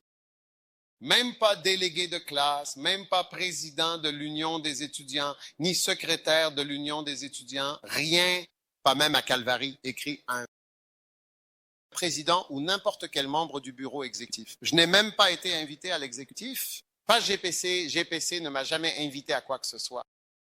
Tous les groupes dont j'ai fait partie, jamais. Jamais. Dans aucun groupe où vous voyez que j'ai été impliqué, nommé par qui que ce soit, je ne l'étais pas. Si je le suis devenu, je n'en faisais pas partie à l'origine. Ils doivent le faire. Ils réalisent que même l'Union des étudiants, c'est eux qui ont fait une erreur. Ils ont nommé 7 personnes, donc nous n'avions que 7 membres. Président, vice-président, secrétaire général, trésorier, secrétaire à l'organisation, secrétaire au voyage et autre chose, 7. Je n'en faisais pas partie. Puis, ils ont réalisé, ils leur ont fait dire, puis ils ont eu un secrétaire à la prière ouest. Puis, ils m'ont ajouté 8. J'étais le numéro 8. Et dans d'autres comités auxquels j'ai participé, ils avaient déjà fini de nommer tous leurs membres. Ils avaient fait leurs programmes et tout. Après, ils se sont rendus compte que, Bishop Doug, on ne l'a pas ajouté. Je pense que c'était une réflexion après coup. Oui, personne ne m'a choisi. Mais je me souviens de ce jour-là. Le jour où j'ai été oint. Je me souviens du jour où j'étais en France. Oh oui. Oh oui. Quand le Seigneur m'a parlé et m'a dit, je t'ai donné une onction de guérison. Oui. Oui. Oh oui. Je t'ai donné une onction de guérison. Je me souviens, je peux voir la vidéo. Je peux voir la vidéo là-bas. J'étais allongé sur le lit, je priais. Mais vous voyez ce genre de choses, parfois on se dit, peut-être que c'est ce que je veux, alors je l'entends de force. Donc je n'en parle pas beaucoup. Il y a beaucoup de choses comme ça. Tu as l'impression que Dieu t'a touché, mais c'est comme si tu te disais que peut-être tu essaies de te convaincre toi-même. Mais beaucoup de mes fils dans le ministère ont entendu le Seigneur leur dire, à partir d'aujourd'hui, tu peux enseigner, mais ils sont gênés de le dire parce que c'est ce que l'évêque dit. Alors pourquoi, à partir d'aujourd'hui, tu peux enseigner? C'est comme si toi aussi, tu voulais entendre, donc c'est pour ça que tu dis que tu l'entends. C'est comme si, de force, bon, tu sais, le temps presse. On n'a plus beaucoup de temps pour s'amuser maintenant. Toutes les choses vraies sont vraies. Toutes les choses vraies sont vraies. Oui, toutes les choses vraies sont vraies. Tout vrai est vrai. Oh oui. Alors il a dit, mon bras établira. Je suis établi par l'onction. Regarde l'onction, regarde l'établissement. Regarde l'établissement de l'Église. Regarde l'établissement de l'Église. Je veux dire, cette salle a déjà vu cela. Le troisième camp, oui, c'est le troisième camp en une semaine. Et il y a encore un autre camp après celui-ci. Oui. En plus des autres camps,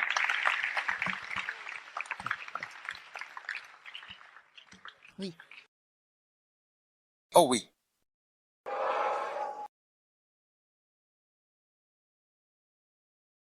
Oui, je m'apprête à organiser un camp au Royaume-Uni. Une nuit coûte 15 000 livres sterling. Une nuit coûte 15 000 livres sterling. Oui, une nuit, 15 000 livres sterling.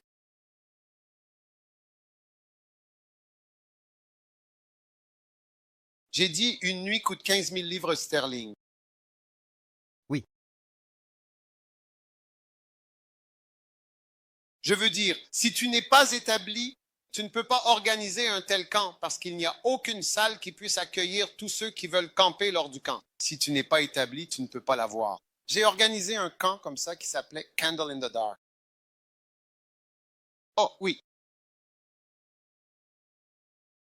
Je suis en route pour la Nouvelle-Zélande pour organiser un camp avec notre Église. Que dit la Bible? Elle dit, avec qui ma main sera affermie. Donc si Dieu vraiment n'établit pas, alors Amen. cela ne sera pas établi. Allez-y. Recevez, écoutez, j'espère que vous aimez l'onction. Oui. Non, j'espère vraiment que vous aimez l'onction. On l'aime. Je veux vous dire quelque chose. Écoutez, je veux vous dire quelque chose car je suis aussi un chercheur d'onction. Donc, je sais ce que c'est que chercher l'onction. Vous voyez que cette personne est ointe et vous voulez ce qu'elle a. Et vous vous demandez, est-ce que je pourrais un jour avoir cela? Le Saint-Esprit m'a dit de vous dire que c'est possible. Oui. Allez. C'est possible. Une fois que vous vous êtes convaincu que c'est possible, le Saint-Esprit commencera à vous révéler étape par étape et vous verrez concrètement,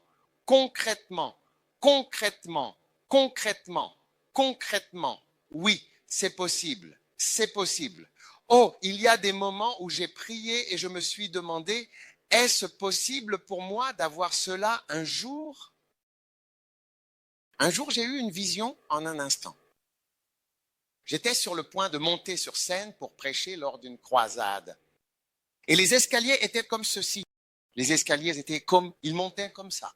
Quand j'ai commencé à monter, un homme est venu à ma rencontre sur les marches. J'ai dit, excusez-moi. Il a dit, non. Et pouvez-vous le croire? L'homme a commencé à se battre avec moi sur les marches.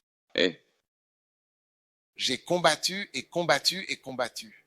Puis à un moment donné, j'ai attrapé l'homme et je l'ai déplacé sur le côté. Quand je l'ai déplacé sur le côté, j'ai regardé comme ceci, les foules que j'ai vues. Et le Seigneur m'a montré, tu vois, quelqu'un, quelque chose, quelque part, se bat pour que tu ne vois jamais ce genre de foule et ce type de ministère. Oh oui, dans le domaine de l'esprit. Dans le domaine de l'esprit. Oh oui. Avec qui ma main sera affermie et mon bras le fortifiera aussi. Oui, c'est avec lui que ma main sera rendue forte et c'est aussi mon bras qui sera soutenu et affermi par sa présence. Magnifique. Oui. Verset 22. L'ennemi ne l'opprimera pas. Maintenant, procède à la transformation en version américaine. L'ennemi ne le trompera pas. L'ennemi ne le trompera pas. Jésus. Ni le fils de la méchanceté ne l'affligera. L'un des plus grands problèmes ou épreuves importantes qu'une personne ointe puisse rencontrer, c'est la tromperie. Des gens autour de vous qui vous trompent. Catherine Kuhlman, Loigné, avait constamment autour d'elle des gens, souvent très proches, qui la trompaient. Oui. Son pianiste, ses collaborateurs, il lui faisait signer des choses, lui faisait faire toutes sortes de choses. Voyez, parce qu'il savait qu'elle n'y portait aucun intérêt. Branham, qui portait cette huile lourde, cette onction puissante, une onction qui avait 40 ans d'avance sur son temps. 40, 50 ans peut-être en avance sur son temps. Oui, 1947, 48. Il portait cela. Je veux dire, c'est une personne qui n'était absolument pas intéressée par l'argent. Quand il est mort, à cause des gens autour de lui, il devait de l'argent à l'IRS. Il devait des impôts. Je veux dire, il est mort comme quelqu'un avec de graves problèmes financiers. Mais les gens autour de lui dépensaient l'argent et faisaient des choses. Mais lui, quelqu'un lui a offert une Cadillac. Il l'a laissé garer dans le garage pendant des années. Il ne l'a jamais utilisée. Il n'aime pas, ce genre de choses ne l'intéressait pas. Il n'était pas attiré par l'argent. Mais tu vois, l'onction, Pierre et les autres, dès qu'ils ont commencé, quelqu'un a voulu les tromper. Ananias et Saphira. Oui, eh bien. Et au fil des années, au cours de tout ce temps, j'ai pu voir que les personnes ointes luttent et qu'elles peuvent vraiment lutter avec persévérance contre la tromperie. Beaucoup de gens autour trompent la personne, essayant de dire, si je paie quand j'obtiens, fais ceci. D'accord. Et non, ne prends pas. Oh, ceci, cela. Efficace, oui. Au fil des années. Un jour, j'ai demandé à l'un de mes pasteurs, nous avons donné à cette personne 370 CD.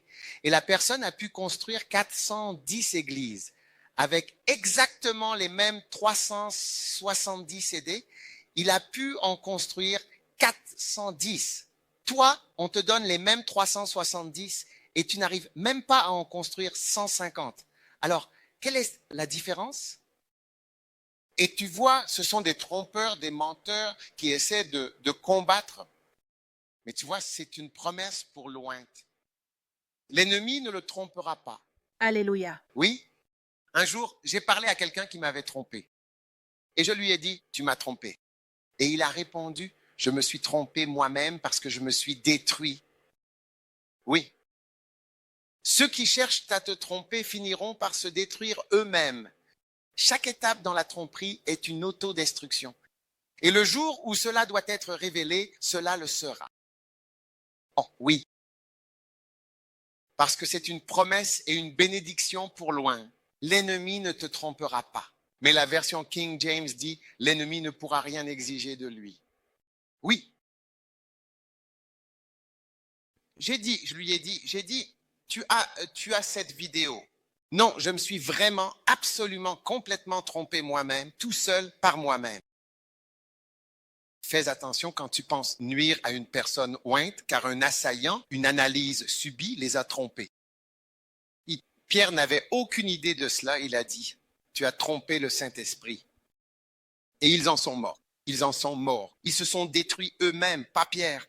Le ministère de Pierre n'a pas été détruit. Personne ici ne devrait être impliqué à les tromper. Essaie. Ne sois pas fétide. Ne reste pas sournois. Évite. Cache-toi. Vivre la vie comme ça. Si tu as un problème, dis, j'ai un problème. Oui, ce ne sera pas nouveau. J'ai dit à son frère, pourquoi n'as-tu pas dit ton problème? Tu aurais dû le dire. Si tu l'avais dit, cet autre problème ne serait pas venu. Nous l'aurions éliminé. Parce que nous sommes là pour ça. Nous sommes là pour éliminer les problèmes et les soucis. Nous sommes là pour nous battre pour les brebis. L'ennemi ne le trompera pas. Oh oui. Ni le fils de la méchanceté ne l'affligera.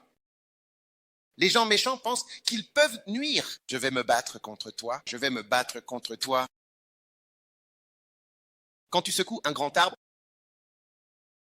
avant même de te rendre compte que tu es en train de secouer, oui frère, je secoue. Je vais secouer l'arbre. Je vais secouer l'arbre. Tu vois ça? Tu seras fatigué. Et tu vois quoi? Tu as perdu ton travail. Vous avez perdu votre position. Tu as perdu ton respect. Tu as quitté la liste des pasteurs, la liste des évêques. Et maintenant, tu as rejoint la liste des misérables Absalom et tu as rejoint la liste de Lucifer, de Corée, d'Absalom, de Joab et de Judas. Je veux dire, quelle liste de ceux qui ont été affligés, Et tu es devenu un mendiant qui a été affligé.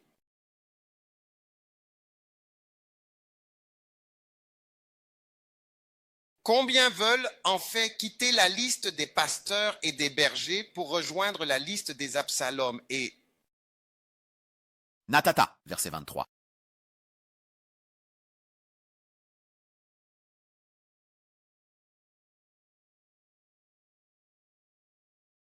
c'est un chant. J'ai vu David là-bas. Son chant parlait du jour où j'ai été oint. Il dit, et j'abattrai ses ennemis devant lui, et je frapperai d'un fléau ceux qui le haïssent. Maracas pour Maracas pour Maracas, je frapperai d'un fléau ceux qui me haïssent. Je les frapperai d'un fléau. Eish, fléau. Est-ce que je pense qu'il avait l'habitude de le prononcer fléau? Il l'appelle toujours fléau. Fléau. Un fléau? Qu'est-ce qu'un fléau? Dis-nous ce qu'est le fléau. Dieu dit, je frapperai d'un fléau ceux qui le haïssent. Je pensais à un homme et me suis demandé pourquoi il me détestait. Je ne l'ai jamais rencontré auparavant. Je ne le connais de nulle part. Cet homme me hait. Il s'est mis à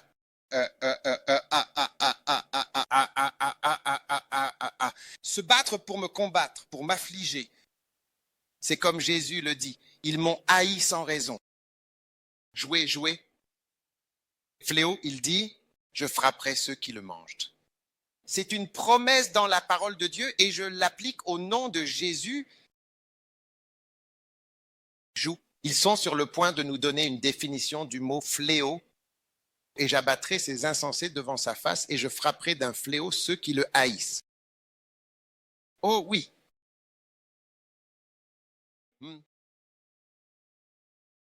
Le nombre fait quelque chose là-haut. Ah, un malheur désastreux ou une terrible et profonde affliction est vraiment quel malheur particulièrement désastreux? Inflation, c'est une arrivée soudaine ou une multiplication absolument dévastatrice et extrêmement nombreuse d'un animal nuisible? Une invasion de sauterelles, une maladie épidémique, une maladie virulente, contagieuse et fébrile? Cela est causé par une bactérie. Une affliction désastreuse et maléfique. Et Dieu le promet. Pour ceux qui te haïssent sans raison, lève ta main. Seigneur, frappe d'une plaie ceux qui me haïssent. Frappe-les d'une plaie, selon le psaume 89, verset 23. Envoie tes fléaux sur ceux qui nous haïssent. Déteste-moi, qui haïssent loin. Abat les ennemis et brise ceux qui me haïssent au nom de Jésus. Amen.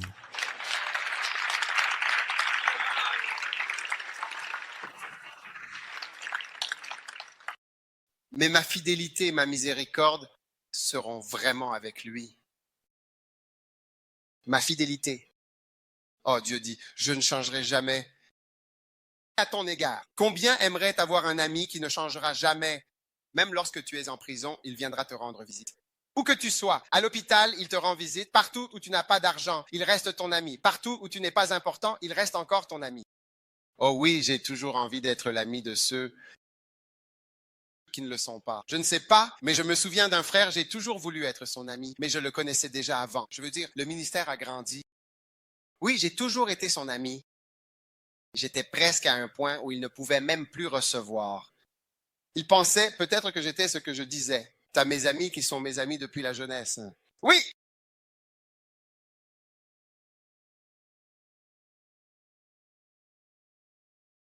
Un jour, je l'ai rencontré. J'ai posé mon téléphone sur la table. Nous étions assis et il a dit, « Hé, maintenant tu as tout ça. Qu'est-ce que tu veux dire? Tu parles de mon téléphone.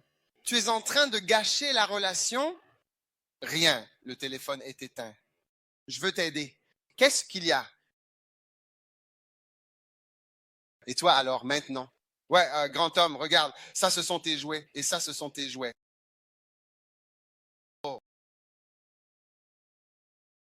Mais tu vois, parfois Dieu est fidèle envers nous. On n'arrive même pas à croire qu'il est encore fidèle. Est-ce que Dieu m'aime vraiment encore? Dieu t'aime toujours. Dieu t'aime, Dieu t'apprécie, même si tu as été ailleurs. Mais Dieu ne change pas. Dieu est celui qui reste toujours le même. Il est le même. C'est pareil. Et c'est la nature de Dieu. Et cela devrait être ta nature aussi. Le même, le même, le même, le même, le même. Ma fidélité et ma miséricorde seront avec lui. Cela signifie que Dieu garantit toujours le pardon. Quand il dit que ma fidélité sera avec lui, cela veut dire qu'il s'attend à quelques erreurs. Es-tu conscient qu'il y a des erreurs? Pourquoi tu as du papier toilette chez toi? Non, je veux savoir. Peut-être que tu as une raison. Pourquoi as-tu du papier toilette? Quelques erreurs. Il y a des erreurs. Oh, oui. Oh, oui. C'est ça, la miséricorde. La miséricorde pour toi. La miséricorde pour toi. La miséricorde pour toi. Lève la main et reçois la miséricorde. Tu sais, en dehors de l'onction, tu as besoin de sa miséricorde. Tu as besoin de sa miséricorde. Oui! Alléluia. Et en mon nom, sa corne sera exaltée. La corne signifie l'autorité. L'autorité. Tu sais, mon autorité a augmenté au fil des années. L'autorité se mesure par les personnes que tu peux envoyer ou appeler. Tu peux appeler quelqu'un et la distance que la personne parcourt quand tu l'appelles ou l'envoies est une mesure de l'autorité. Pourquoi? Parce que l'homme d'autorité a dit, moi aussi je suis un homme. Je dis à l'un, viens, et il vient, et à un autre, va. Donc, c'est l'étendue de ces allées et venues. La mesure de cela révèle l'étendue de l'autorité au Danemark.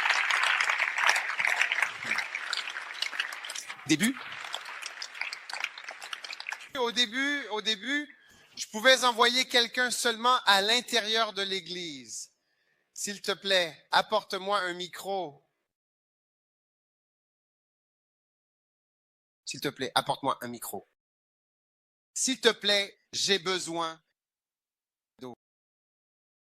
S'il te plaît, j'ai besoin de mouchoirs. C'était le maximum. Psaume de Massabrosa Assayo. Et puis, mon autorité a augmenté. J'ai pu dire, va à Achimota, va à Sakumonan, va à Tema. C'est là que mon autorité était. Et chaque fois que je testais mon autorité, c'était parfois avec un peu de difficulté. J'ai dit, va à Tema. Alors la personne y allait. Va en Afrique, là-bas. Mais petit à petit, mon autorité a augmenté. Petit à petit, mon autorité s'est affirmée. Puis un jour, je suis allé chez Melton King. Je suis allé au Royaume-Uni. Je ne connais pas exactement le nom de l'endroit et c'était un camp comme celui-ci. Et je leur ai dit, donnez-moi 6 chaises. Donnez-moi quoi? 6 chaises. Et j'ai dit, arrangez-les pour moi. Alors ils les ont arrangées derrière le Cupidon. Oui. Et j'ai dit, avant que je ne termine, ces 6 chaises seront occupées et j'enverrai les gens là-bas. Loin. Oh oui.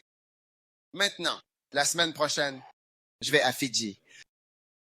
L'une des personnes qui s'est assise sur les chaises est à Fidji. Et ensuite, je vais en Papouasie-Nouvelle-Guinée. L'une des personnes qui s'est assise sur les 6 chaises est en Papouasie-Nouvelle-Guinée.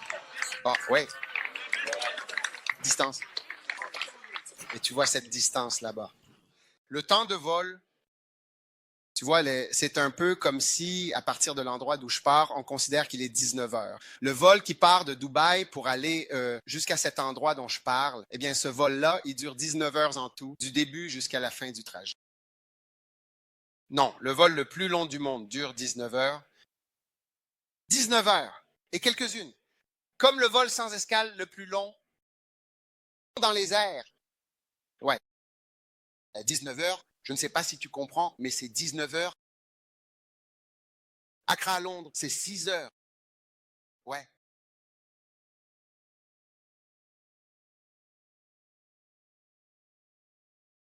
Oui, l'autorité. L'autorité. Les distances. Ouais. Un jour, je suis allé voir une sœur et elle travaillait à Milton Keynes comme avocate. En fait, je sais qu'elle était avocate parce qu'une fois, nous étions en train de... Le juge n'arrêtait pas de l'appeler. Quelque chose à propos de votre dossier. Le juge n'arrêtait pas d'appeler. Alors, quand êtes-vous sorti? C'est annulé. Le juge l'a appelé pour lui expliquer quelque chose. J'ai dit, je dois changer ta profession. Et je l'ai envoyé au Mali. Waouh! De se rendre, par exemple, au tribunal en Angleterre, à aller au Mali. Changer de niveau. Oh oui. L'autorité. L'autorité, il dit ma corne. La corne. La corne est un symbole de ton autorité. Quand tu vois les antilopes comme ça, un jour j'étais au Kenya, tu seras là et... Tu seras bien là. Oui, tu seras là. Et j'ai vu environ 70 antilopes. Oui. Et l'homme qui conduisait la voiture a dit, eh bien, ce sont tout simplement les femmes d'une seule antilope.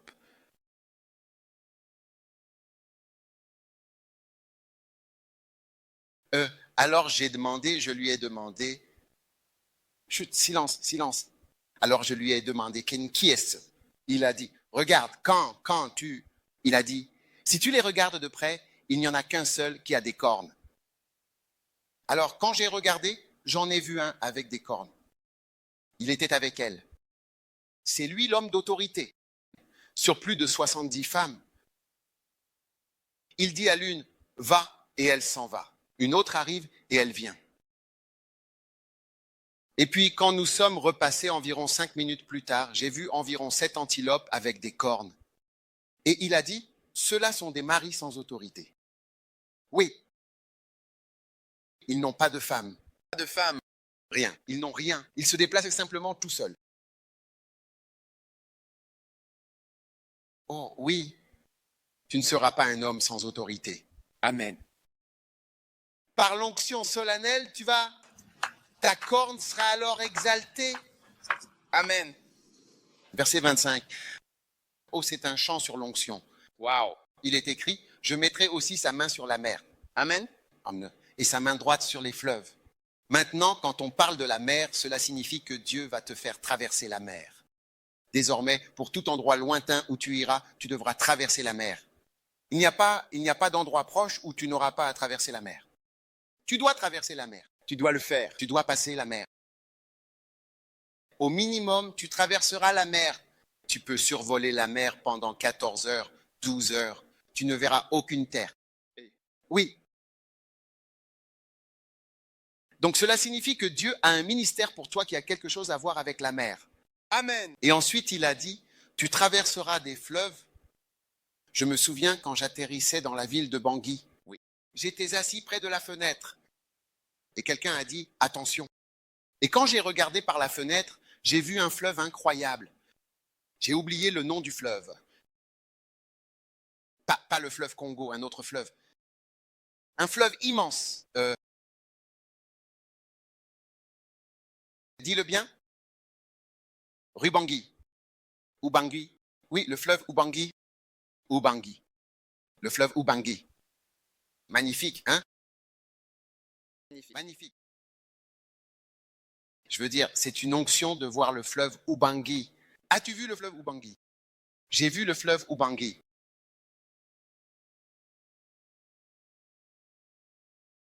Écoute, parfois, Bishop Gbenga, je ne comprends pas quand les gens chutent, quand les gens se retirent du ministère. Regarde ce que le ministère fait pour toi. Sa main droite dans les rivières. Tu traverseras des fleuves. Amen. Un jour, j'étais à Kinshasa. Et j'ai dit, je dois traverser jusqu'à Brazzaville. Ce sont les 2 capitales les plus proches du monde. Elles sont séparées seulement par un fleuve. Je suis monté dans un bateau. Ma femme était aussi là et plusieurs d'entre nous. Et nous avons commencé à traverser le fleuve Congo. Une prophétie était en train de s'accomplir. Même le fleuve Pra, tu ne l'as pas encore traversé. Avant que tu ne traverses le fleuve Pra, chaque fois que je traverse un fleuve, je rends gloire à Dieu. Parce que je vois que l'onction agit réellement de façon très pratique. Vraiment très pratique.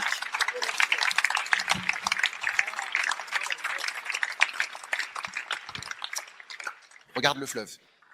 Quel fleuve est-ce? Hein? Ubangi, fleuve Congo.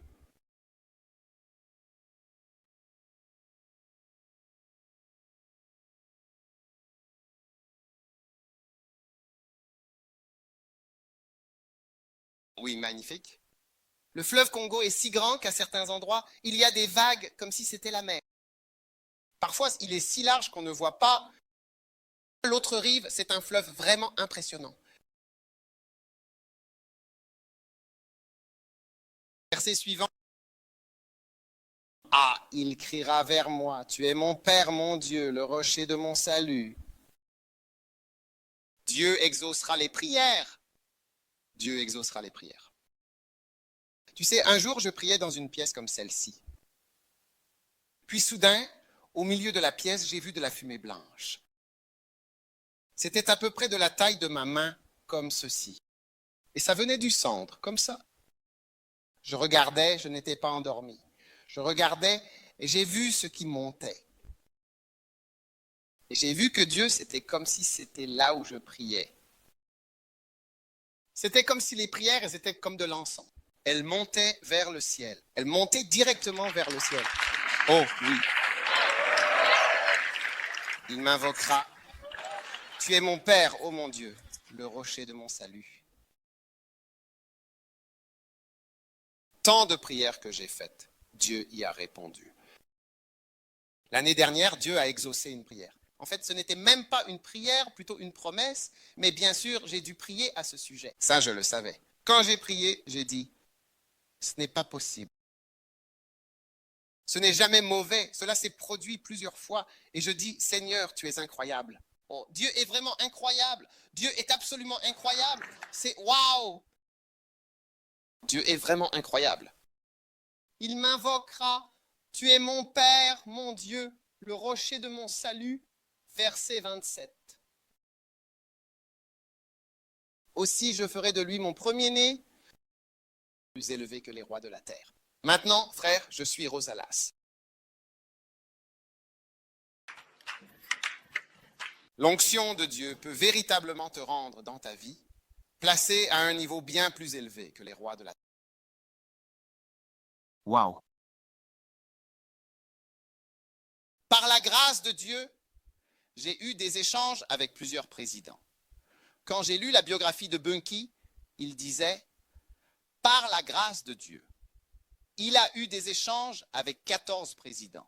14 présidents différents. Oui, parce qu'interagir avec un président, ce n'est pas rien. Alors il les a comptés un par un, 14 présidents. Ce n'est pas une chose simple. Je te rendrai plus grand, oui, plus élevé que les rois de la terre. Oui.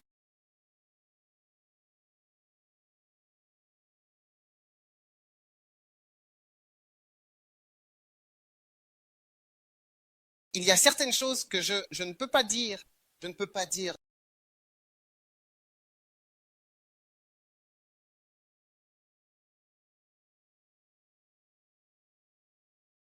Fais de lui mon premier-né. Premier-né signifie spécial, n'est-ce pas? Je veux dire, plus élevé que les rois, plus élevé. La position que Dieu te donne est plus élevée que celle du roi de...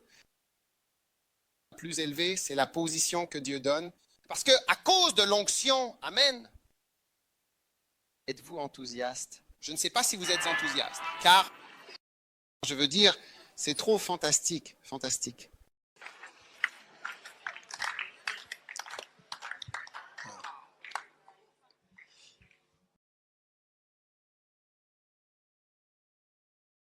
Par la grâce de Dieu, j'ai eu l'opportunité de côtoyer tous les présidents successifs du Ghana depuis que je suis devenu pasteur chrétien. Oh oui.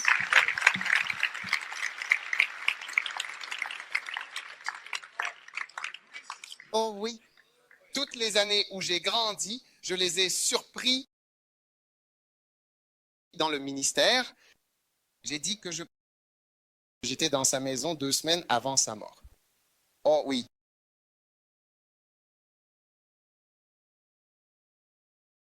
Vous pouvez me voir chez lui.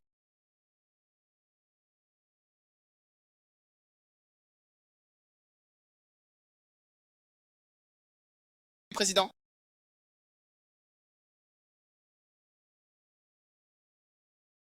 Nomme-le. Tous. Face à face. Vous n'avez même pas vu votre DCA.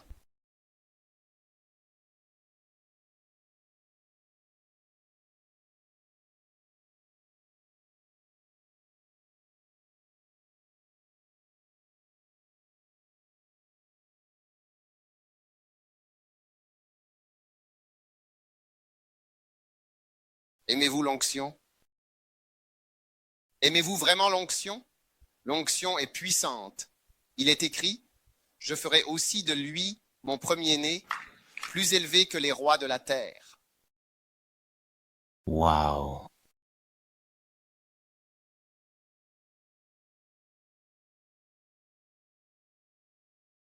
Verset 28. Je lui garderai ma miséricorde à jamais, et mon alliance lui sera fidèle. Amen. Verset numéro 29, exactement. Sa descendance aussi, je la ferai subsister à jamais. Et son trône demeure comme les jours éternels des cieux. Wow. Incroyable.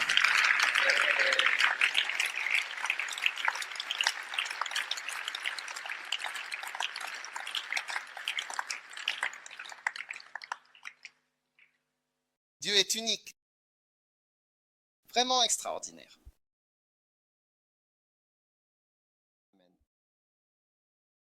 Asseyez-vous tous.